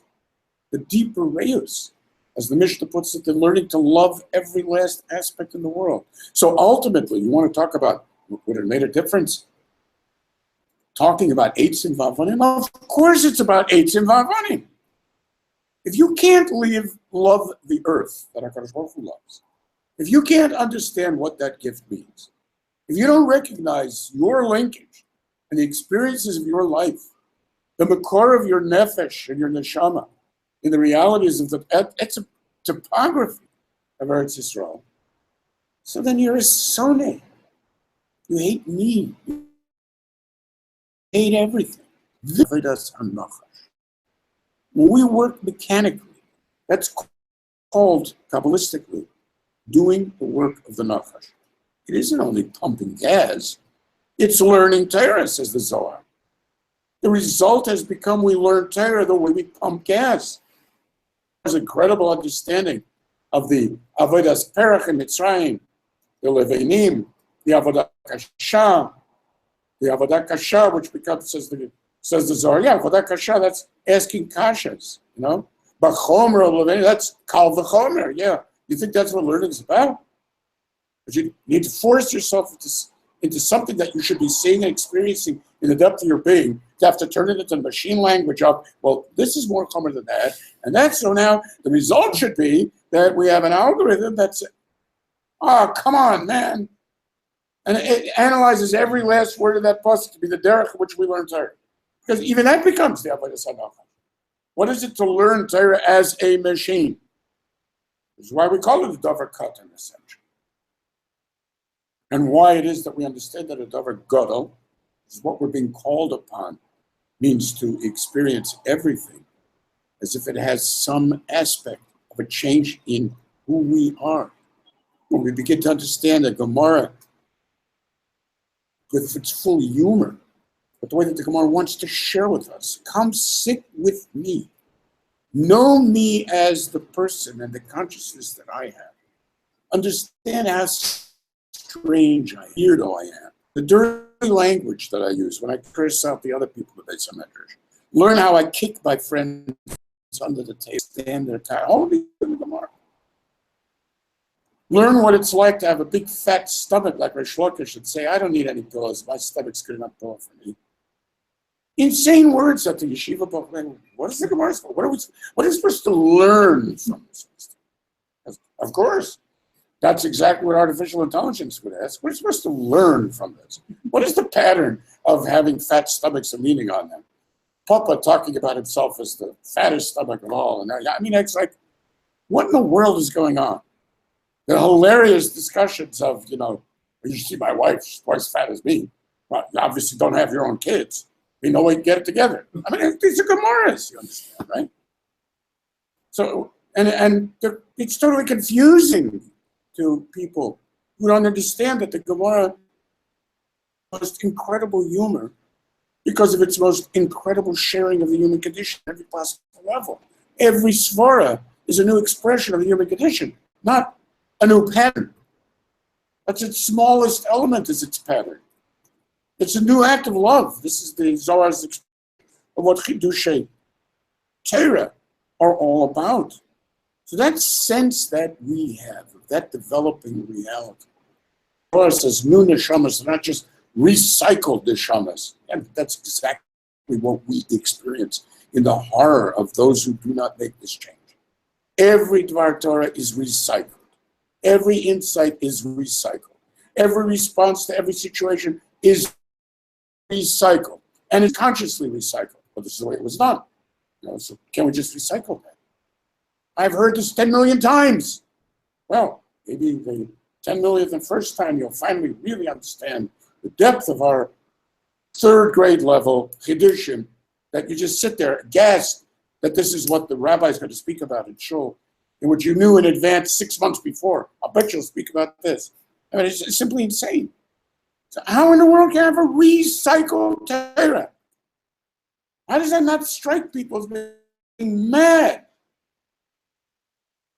And of course, the results are the worst possible Lashon Hara, the worst possible midas, the obvious Darwinian type of of competitions between rabbis and shitas and Avolim, which the Talmidim of Rabbi Akiva look like the biggest lovers in history in comparison to what it is that you look. Talks about a person, says he, must be mechaven every last thing in his life. One thing. Lada'at et Hashem. You know what people think that means? Deeper understanding about Lashon. That's what it means. Indeed. And therefore, when the Rambam says, for instance, don't ever think about sex. Oh no, you're sleeping with your wife. You're doing it to provide perhaps a genetic outcome of a child who will be a gadol b'Yisrael, says the Ravid. Or to be the kind of mitzvah of, sleeping with your wife, keeping her happy. Wait. Rambam is describing everything that you do. Look at he puts it, beautiful thing. Akol u'umat zeh. This becomes the total background. And this is even beyond anything that the Mesilas Yesharim expressed to you in that opening. This is the background of every last item in your life. Could the Rambam have said, of course, it's a mitzvah to sleep with your wife, and doing a mitzvah has something to do with this? Nothing. How do I know if you're doing the mitzvah that you have any relationship with Hashem? And anyway, according to Rambam, have to do with L'De'at Hashem Bilvad. It's because L'De'at Hashem does not mean to know God. Doesn't mean to understand better pattern recognitions. It means to be connected to be a lover of, to be part of the development of everything that he cares about. Does he care about this incredible development of Yisrael that is so fostered and so connected to those unique individuals who become the real cutting edge of Yisrael? Yes, that's what I want to be part of. Do it myself, maybe I can make it happen. Do it so that you do mitzvah to sleep with your wife. Can you imagine? Insulting. But that is the Rambam. Obviously, he doesn't say anything like that. How do I even know that that's a mitzvah? Maybe to you it's an avera. It's just beyond belief. When he talks about HaKadosh Baruch Hu taking your mitzvahs, throwing them in your face. I mean, your beautiful sex acts with your wife is going to be turf and throw in your face. Well, nice kavod, L'Shem Shemayim. I'm not talking about L'Shem Shemayim. I'm talking about Hakol U'Mat Zadavar. What's the overwhelming reality of your life? What does it mean to experience what it is that it is to be human? The amazing changes that are going on in the world. Not only the changes that have been exposed by the deeper understandings of where we come from, where we're going, what the possibilities are. Amazing changes, not only in the availability of resources and the incredible developments of possibilities of interconnections, but the amazing developments that have changed us psychologically from being livers in a world that has one interest, saving oneself from the unbearable limits, all about limits, limitations of death, the limitations of horrors, the limitations of all of the horrible things that take place to people in the course of life, all about escaping limitations into a new sense. There are no limitations. The limitations are us. As the Rabbi Baruch says in this week's parasha, the masach, hinei zeh omed achar kotleinu. The zeh is standing right behind the wall. What's the zeh? Zeh keli vanveir. That's the zeh. It's right there. Oh, so how come I don't see it? Because there's a wall. Oh, so can we get down the wall? The wall is you, idiot. We have met the enemy, and it is us. Indeed, as Pogo would always say. So if you come to understand, you are the wall. Break down the wall. Amazing, amazing way of singing. This becomes the Or Tzadikim Yismach, because that's the nature of the menorah, and the expression of all of the chokhmah and the bria of in the Sheva Nerots, and the expression of all the Anhagas Hashem and the Sheva Midas, and all of the Deis that the Rambam is talking about. It's all magically interrelated. It does not have any innate limits. The nature of the connections that are offered, of the endless resources that are offered, of the sense that we are about to enter into a new level of reality, those things that Rabbeinu Bach has said we could never imagine. What does it mean? What does it mean to have a world of Beta? What does it mean to have a world of complete shlemus and sova? And where would that come from? Where does it come from? It comes from never having to walk outdoors and worry about your field. It comes from the fact that avodatam na'aseh al yedei acherim. Who do you think those acherim are? Intelligent agents, creations of the ultimate emergence in which the physical aspects ultimately emerge into the most powerful physical mechanical aspects. Let them handle the world of mechanics. They will do much better than the Adam who wasn't meant for those things. You never do things that you're not meant for well. Never as well as specifically designed for those things, machines. So because of that, the sense that we have of, but there are not really any limits. We can begin to understand how the interconnectedness, not just interconnectedness to the things and people that are physically around us, we begin to understand the connections that we have to all aspects of the development of the universe, that when we look back 13 billion years and more towards my Spiracious, that we're looking at ourselves. It's not something, oh, how interesting. It's not how interesting. It's bursting into tears in discovering a Higgs boson.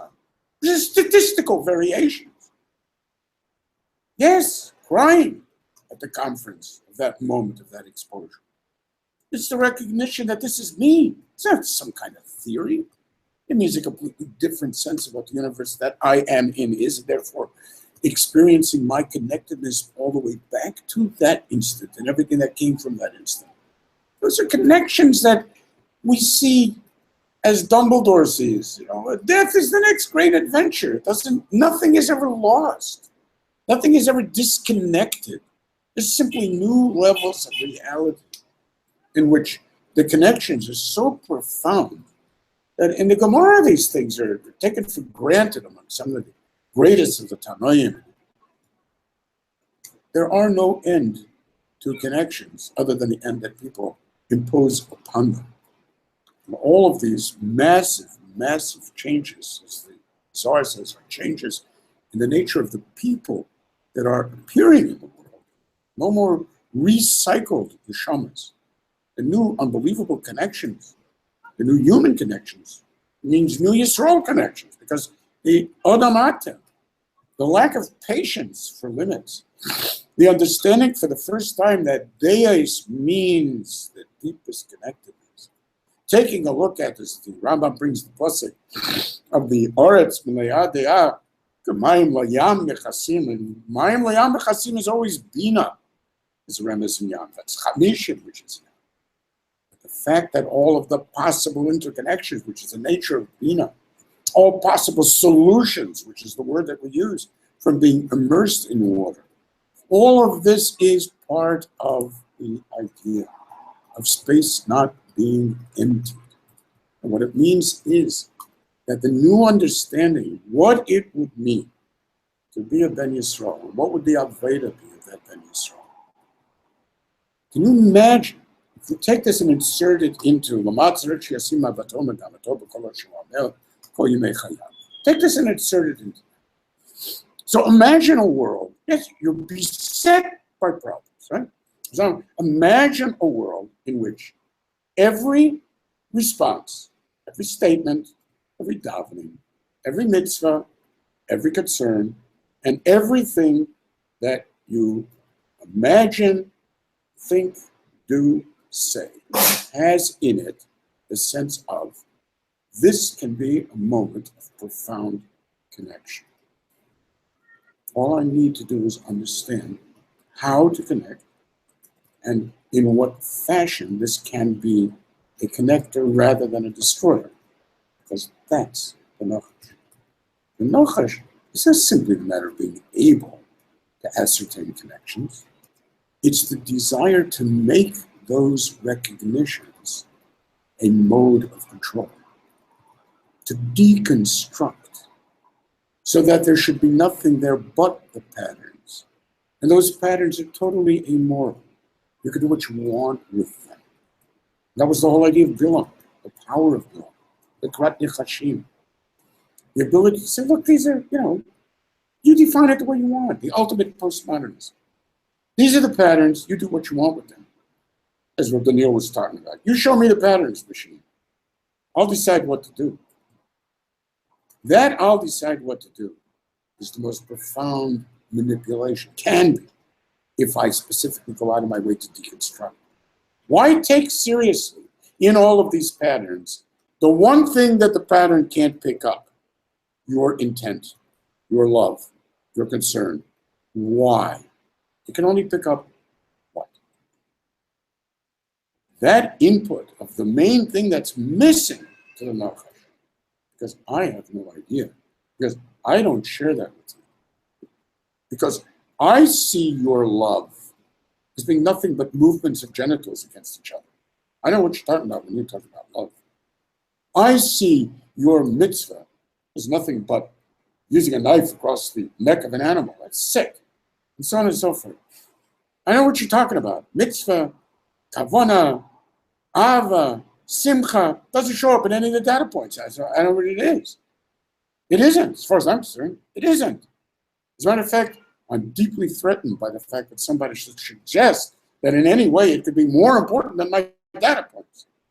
And therefore, if I can read it in a way that ignores all of that, I can definitely take into account competition. Oh, yes, indeed. I can take into account altruistic behavior based on mathematical models for Darwinian evolution, and I am willing to. But to call it love? Not a chance. So therefore, I reject any belief, any childish absurdity that there could be something called Adam Atem, in which somehow or other HaKadosh Baruch Hu would be in love with your bris milah, have more of the same. That idea is the exact point of the Nachash. It becomes literally, bris milah, Nachash for Allah, part of what's done in circumcision. So that idea that if I say a word to an individual with whom I am having an argument, with my kavanah in that word, self-defense, making sure that I'm not walked over, taking care of number one, I might as well join up with the Nachash. Is my intent in that, I can be Meshiv Af with a Ma'aneh Rach. So, Meshiv Chema. Let me say something that will change the other person's perception of what life is all about. He doesn't have to fight me in order to be connected and to own whatever I have. He doesn't want to share everything that I have. He doesn't have to fight me and kill me to have what I have. Let me live and let me give him whatever I have. If there's some way that I can convey that, if he can see the softness and the care, and that my response to him is not motivated by some personal need to lord it over him, to come out on top. Okay, will that make a difference? I don't know if it'll make a difference at this one time. Will it make a difference over the course of a lifetime? Oh my God. Will it change the nature of your marriage? Will it change the nature of your friendships? Will it change the nature of your tefillah? Will it change the nature of your Aveda? Your learning? Will it change the nature of how you see yourself, of how you perceive the world, how you connect to the world? My God, will it. So the Rambam says, "Hakol umat zeh hadavar," to be a Yodea as Hashem, a Yodea as Hashem, to be mechuber on every single level, at every single moment, and to know that it's all part of the unbelievable potential of a kamayim layam chasim. And you're asking me whether that makes a difference. A new humanity, by definition, is a new Yisrael. Odamatim. A new Yisrael is a new Aveda. It's a new vision of Reishis. It's a new understanding of Reus and where Reus can go. It changes every last profession on earth, not just medicine. Every last profession becomes part of a contribution to an overwhelming development of humanity, which can be experienced as an amazing love. Whether it's the provision of food in a store, jewelry in a jewelry store, provision of new ideas that can solve problems for the world that doesn't have enough to eat. It doesn't have to be about my making money out of getting you the food. It's out of my being part of what has made this world work. Out of that comes something, of course the money comes. It's so comfortable. That's not what it's about. I'm part of something. Part of the most incredible, amazing project we call the development of Reishis. Maisa Bereshis. Not creation. Maisa Bereshis. Acts of Reishis with all that will come out of them, that we cannot begin to imagine some of the emergence in our future. Only begin to touch. That's for sure.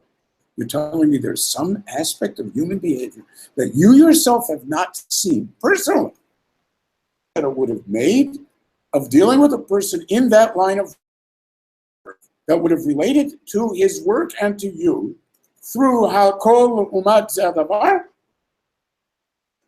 There's no such thing. And it doesn't matter what they're doing, and the result is that they become as valuable to you as a person who's doing the most incredible things. I don't care if it only is pumping gas. I'm sure you've all had that experience. It's an amazing experience. To be awash in a world of these kinds of interconnections and to feel that this is possible, you feel that you're living in the Muslim Shia. You feel that walking into a store is an experience of being together with HaKadosh Baruch Hu. Somebody cared. The interrelationship was a profound interrelationship of love. So the person didn't even know me. It doesn't matter. I sense the reason that they're making ice cream is because it makes me happy. And the reason that I'm buying the ice cream is because I so value the incredible love that they put into their ice cream. That's literally, this happens. No, it doesn't happen at McDonald's. That's the point. It happens when people are pouring their heart and their love into things. Can it happen at McDonald's? Yes. The way McDonald's developed? No.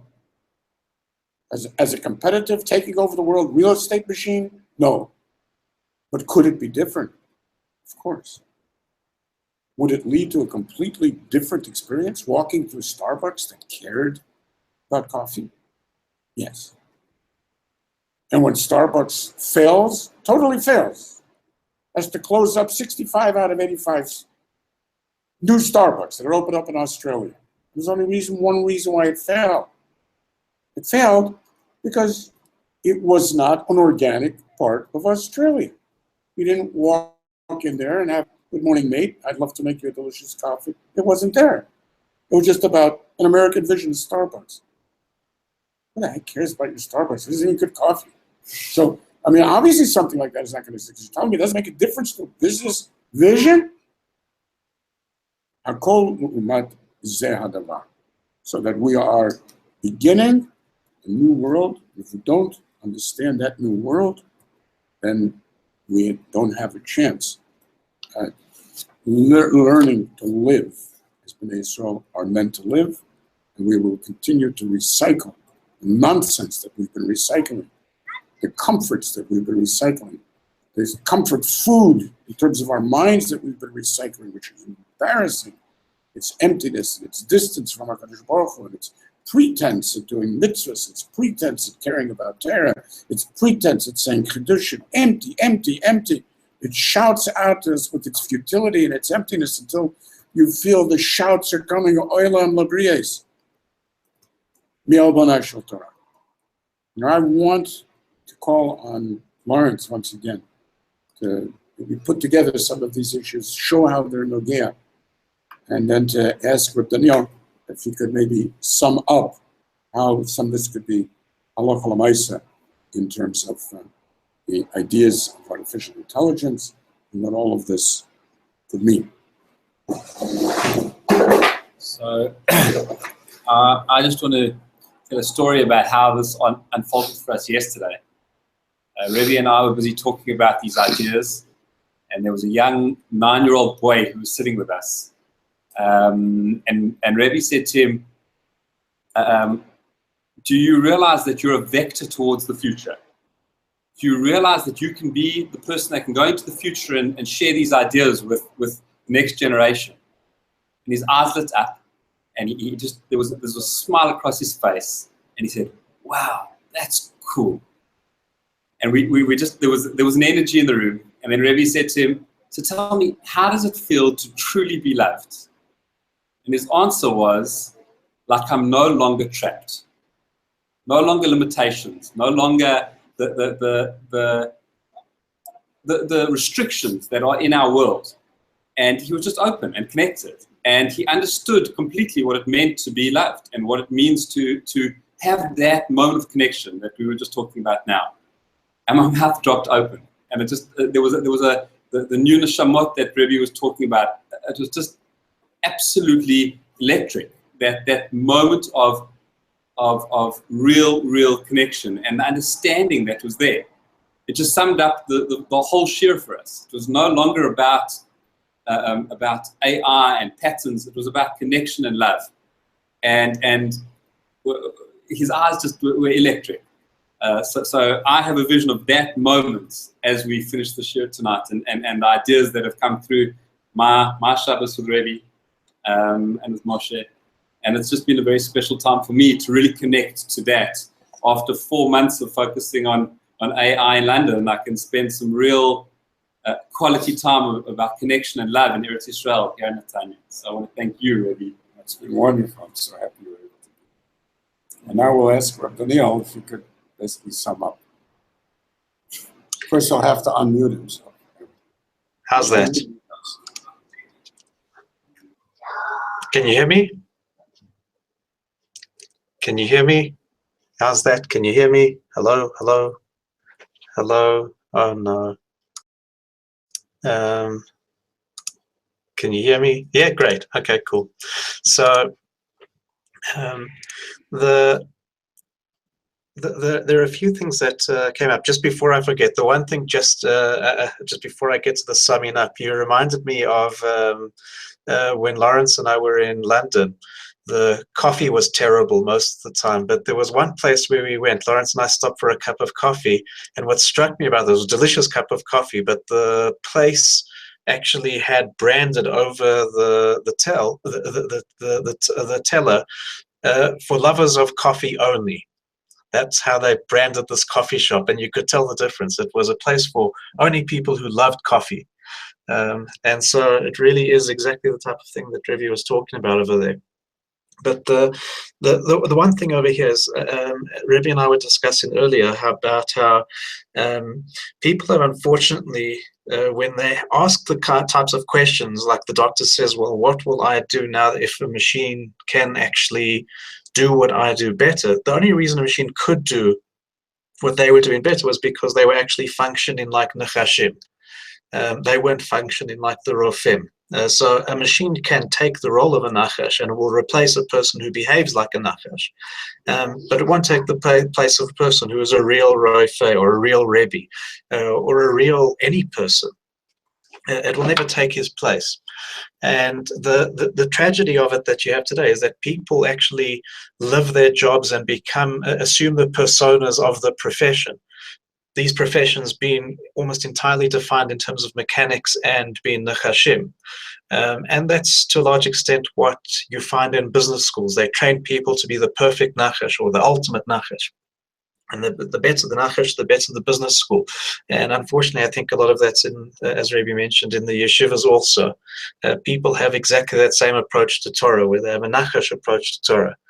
And the thing about it is that actually people become so married to this, and so married to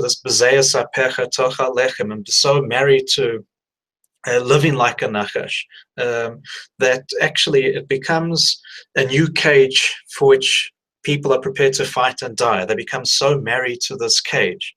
Lawrence and I have encountered so many people who are so in love with being able to pull levers and press buttons and make their environments behave in specific ways, that they actually believe that their pulling of levers and pushing of buttons actually affects their environment in the way that they believe it does. And you have to, it just takes a moment of asking them, do you really think you fully understand all of the complexity in your environment? Do you think you can master all of it?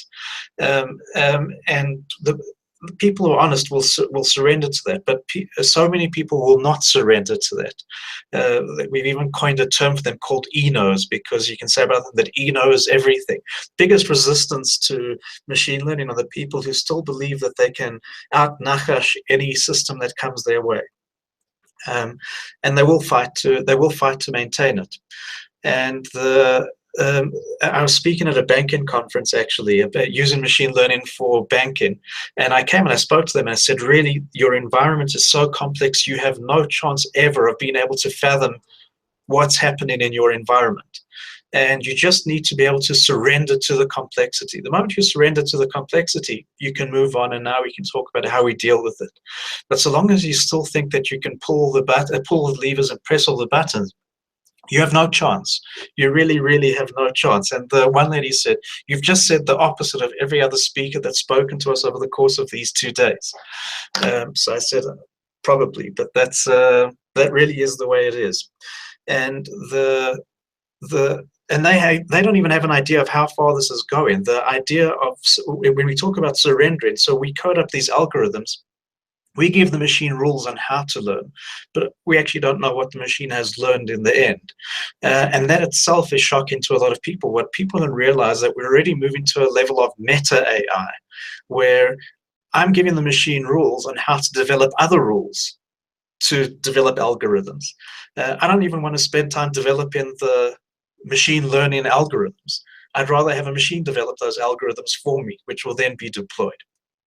If people don't even know, I don't even know what rules the machine's using to develop other rules. That would freak people out, but that's really where it's going at this point in time. But the ability to move away from this wanting to be the nachash, it's not something that actually, it's like it's really a form of teshuvah. People need to realize that the way they've been seeing the world all this time is completely wrong. It's that surrender to, actually, this cage is not the way it's meant to be. It's really not meant to be this way all the time. And it's like all of teshuvah. It's a slight switch that you have to make in your head, which once you've seen it seems completely obvious, but getting people to that point is incredibly difficult a lot of the time. And in fact, actually, it's what's taken Adam Harishon 6,000. Well, because of Adam Harishon, we've spent 6,000 years trying to do it this way. We're really getting to the point where we feel that we've now invented this. We've invented this machine learning and makes us feel better. All the time, that was available to us. It was always available to us, so long as we were willing to accept the fact that it doesn't have to be mechanical and we don't have to pull all the levers and press all the buttons. And it makes one shrug a little bit and smile, because didn't have to do all of this. It could have been done a lot more quickly and a lot more easily. But I suppose to a large extent, that's maturity, and that's the maturity of civilization. So I think that's pretty much, I mean, there's lots of other stuff I wanted to say, but in summing up, I think that's, I've got a few other points I'd like to make after this year when people have a chance to escape. But for now, I think that's all I wanted to say for now. So I think that's pretty much, I mean, there's lots of other stuff I wanted to say, but in summing up, I think that's, I've got a few other points I'd like to make after this year when people have a chance to escape. But for now, I think that's all I wanted to say for now. All right, so let me close, and then we'll get.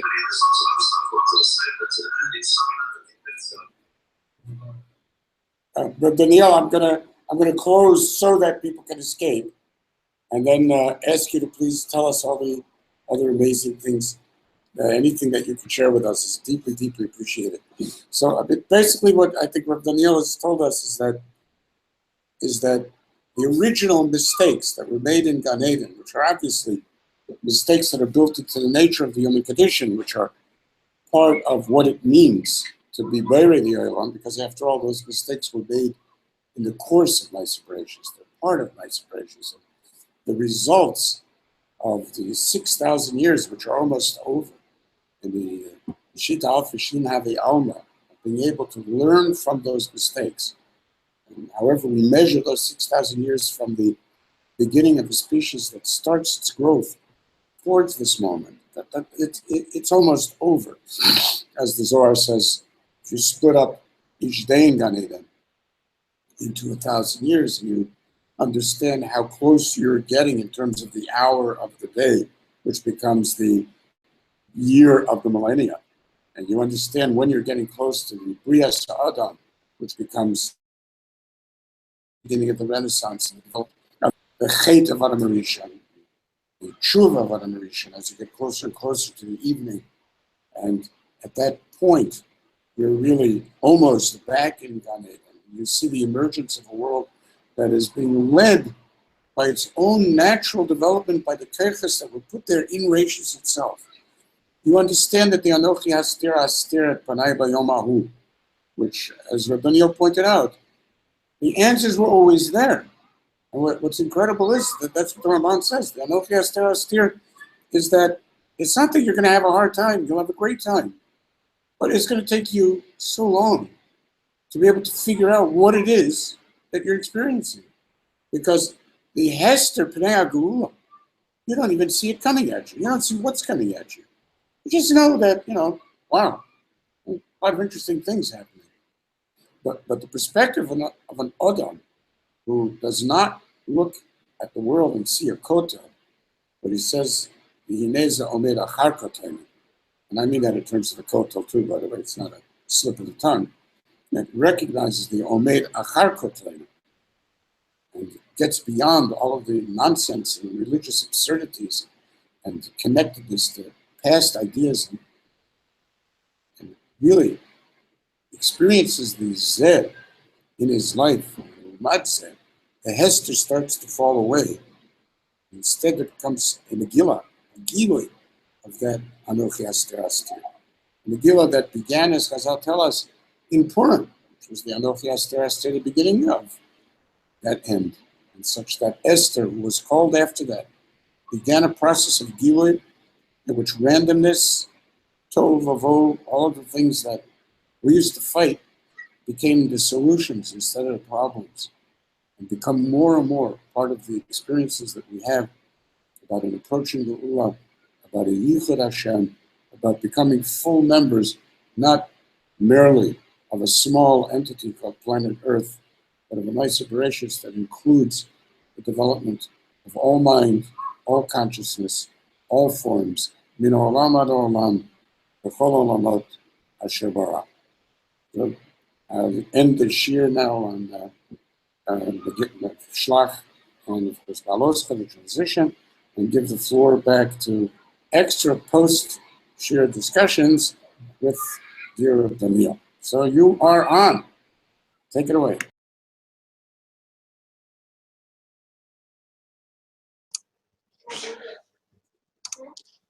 So the one thing, actually, it's a bit of a question. I'm not here to answer anything at this point in time, but it is a bit of a question.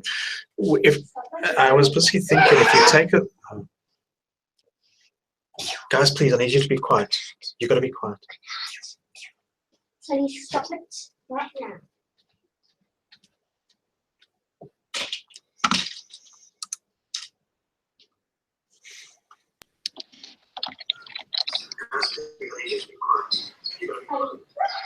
There you are.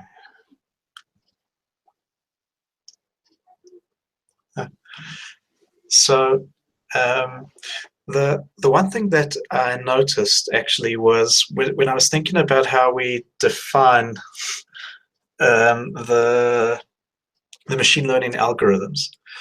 and how the user defines what's useful and what's beneficial, or recognizes a pattern, and then he decides whether it's useful or beneficial. I was thinking that to a large extent that looks a lot like the man, because when it comes to the man, you actually get to determine how it comes out. It's kind of user defined, but on the other hand, I didn't want it to. I was just wondering how the user definition of the man is not something that relates almost to a postmodernist view of, and a completely subjective view of something that's beneficial, pleasurable, or aesthetically nice. I don't know if I'm making that much sense.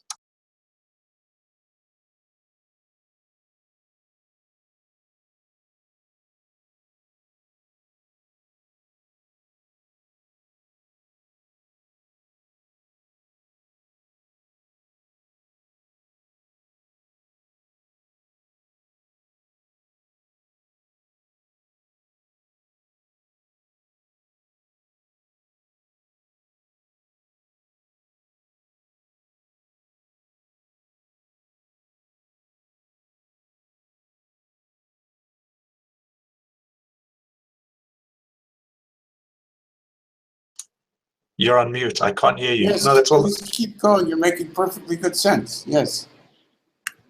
Well, I don't have more than that at this point in time. I'm busy thinking about it, and I don't have any good. I don't have any good resolution of that at the moment.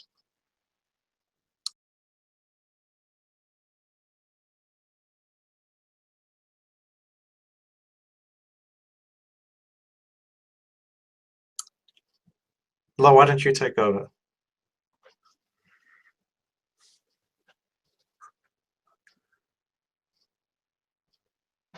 Oh, must I keep going?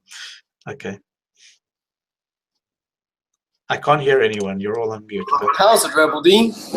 how's it? How you doing? How are you? This hasn't been recorded, I hope, right? Can you hear me? Oh, must I keep going? Okay. I can't hear anyone. You're all How's it, Rebel D? This hasn't been recorded, I hope, right? Probably. Well, I had a question for you. Just turn that on. Question on the within the Ananea covered, and kind of the complaint about the man. Was that because Bnei Israel, just to clarifying, like that was because Bnei Israel had an issue with not being the Nachash, that they wanted to choose to go through that mechanical stage, and like because they didn't want to like just relinquish and be a part of that, whatever they were really a part of then. I think Rebbe's better qualified by Yes. lots to answer this one.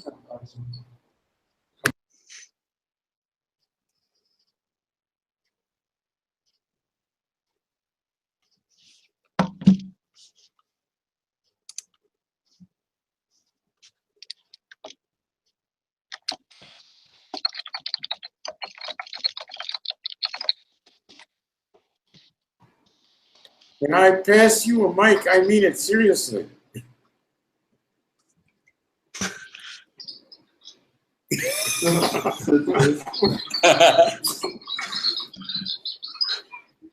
We are interested in these amazing perspectives. There's such a big time delay on this. I'm not sure if what I'm saying is making it through. What's so funny?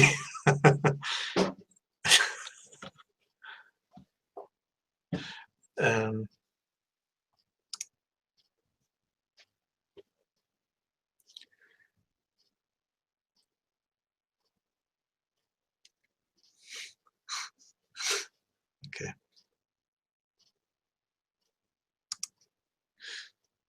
And then the other thing that actually I spoke about on Sukkot, okay, I'm not sure if we're going to, maybe I was going to raise one or two issues, but the other thing that I spoke about on Sukkot, which I think would be quite interesting, is the notion of weak learners.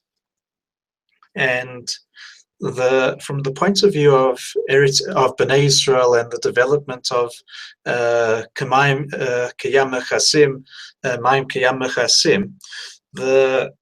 the interesting thing about this is the Rambam in Hilchos Deis and in Hilchos Malachim talks about the Zmanei Mashiach and talks about how Bnei Israel will be free to be Osek in Torah.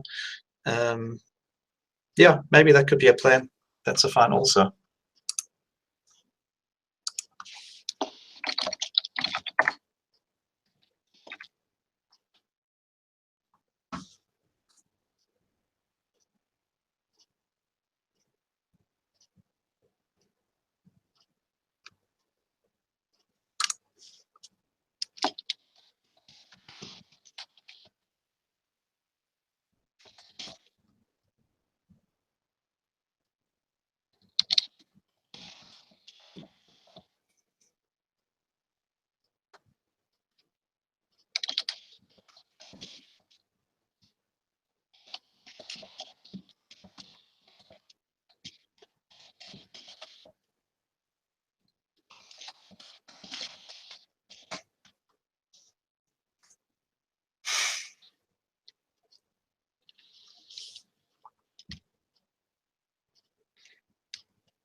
Rebbe, it's quite hard with the time delay for us to have this conversation. So perhaps we could do this another time, offline on a regular phone call. All right, we are having a lot of problems. Yeah, we're with the time delay. Yeah. For us to have this conversation, so perhaps we could do this another time. Yeah, yeah. On a regular phone call. Yes, it's pretty clear on this end also that the time delay is making a mess of things. It's interesting because it gives us an insight into what it's like talking to someone on Mars. And I never thought that South Africa was that far. But what? Or a machine for that matter. That's right, a machine on Mars. All right, so that's terrific. And we really appreciate trying. I'm so upset that it was like so weird watching your lips and then waiting 3 minutes to hear what the lips were saying. So it's definitely not the best time to do this. We'll try to get a better technology or a better connection. And we'll do it, Bezrat Hashem, at some other time. So thank you so very much for sharing with us, for being here with the shir. We love you so much. And kol hakavod to everyone. Thank you. Laila tov. Laila tov.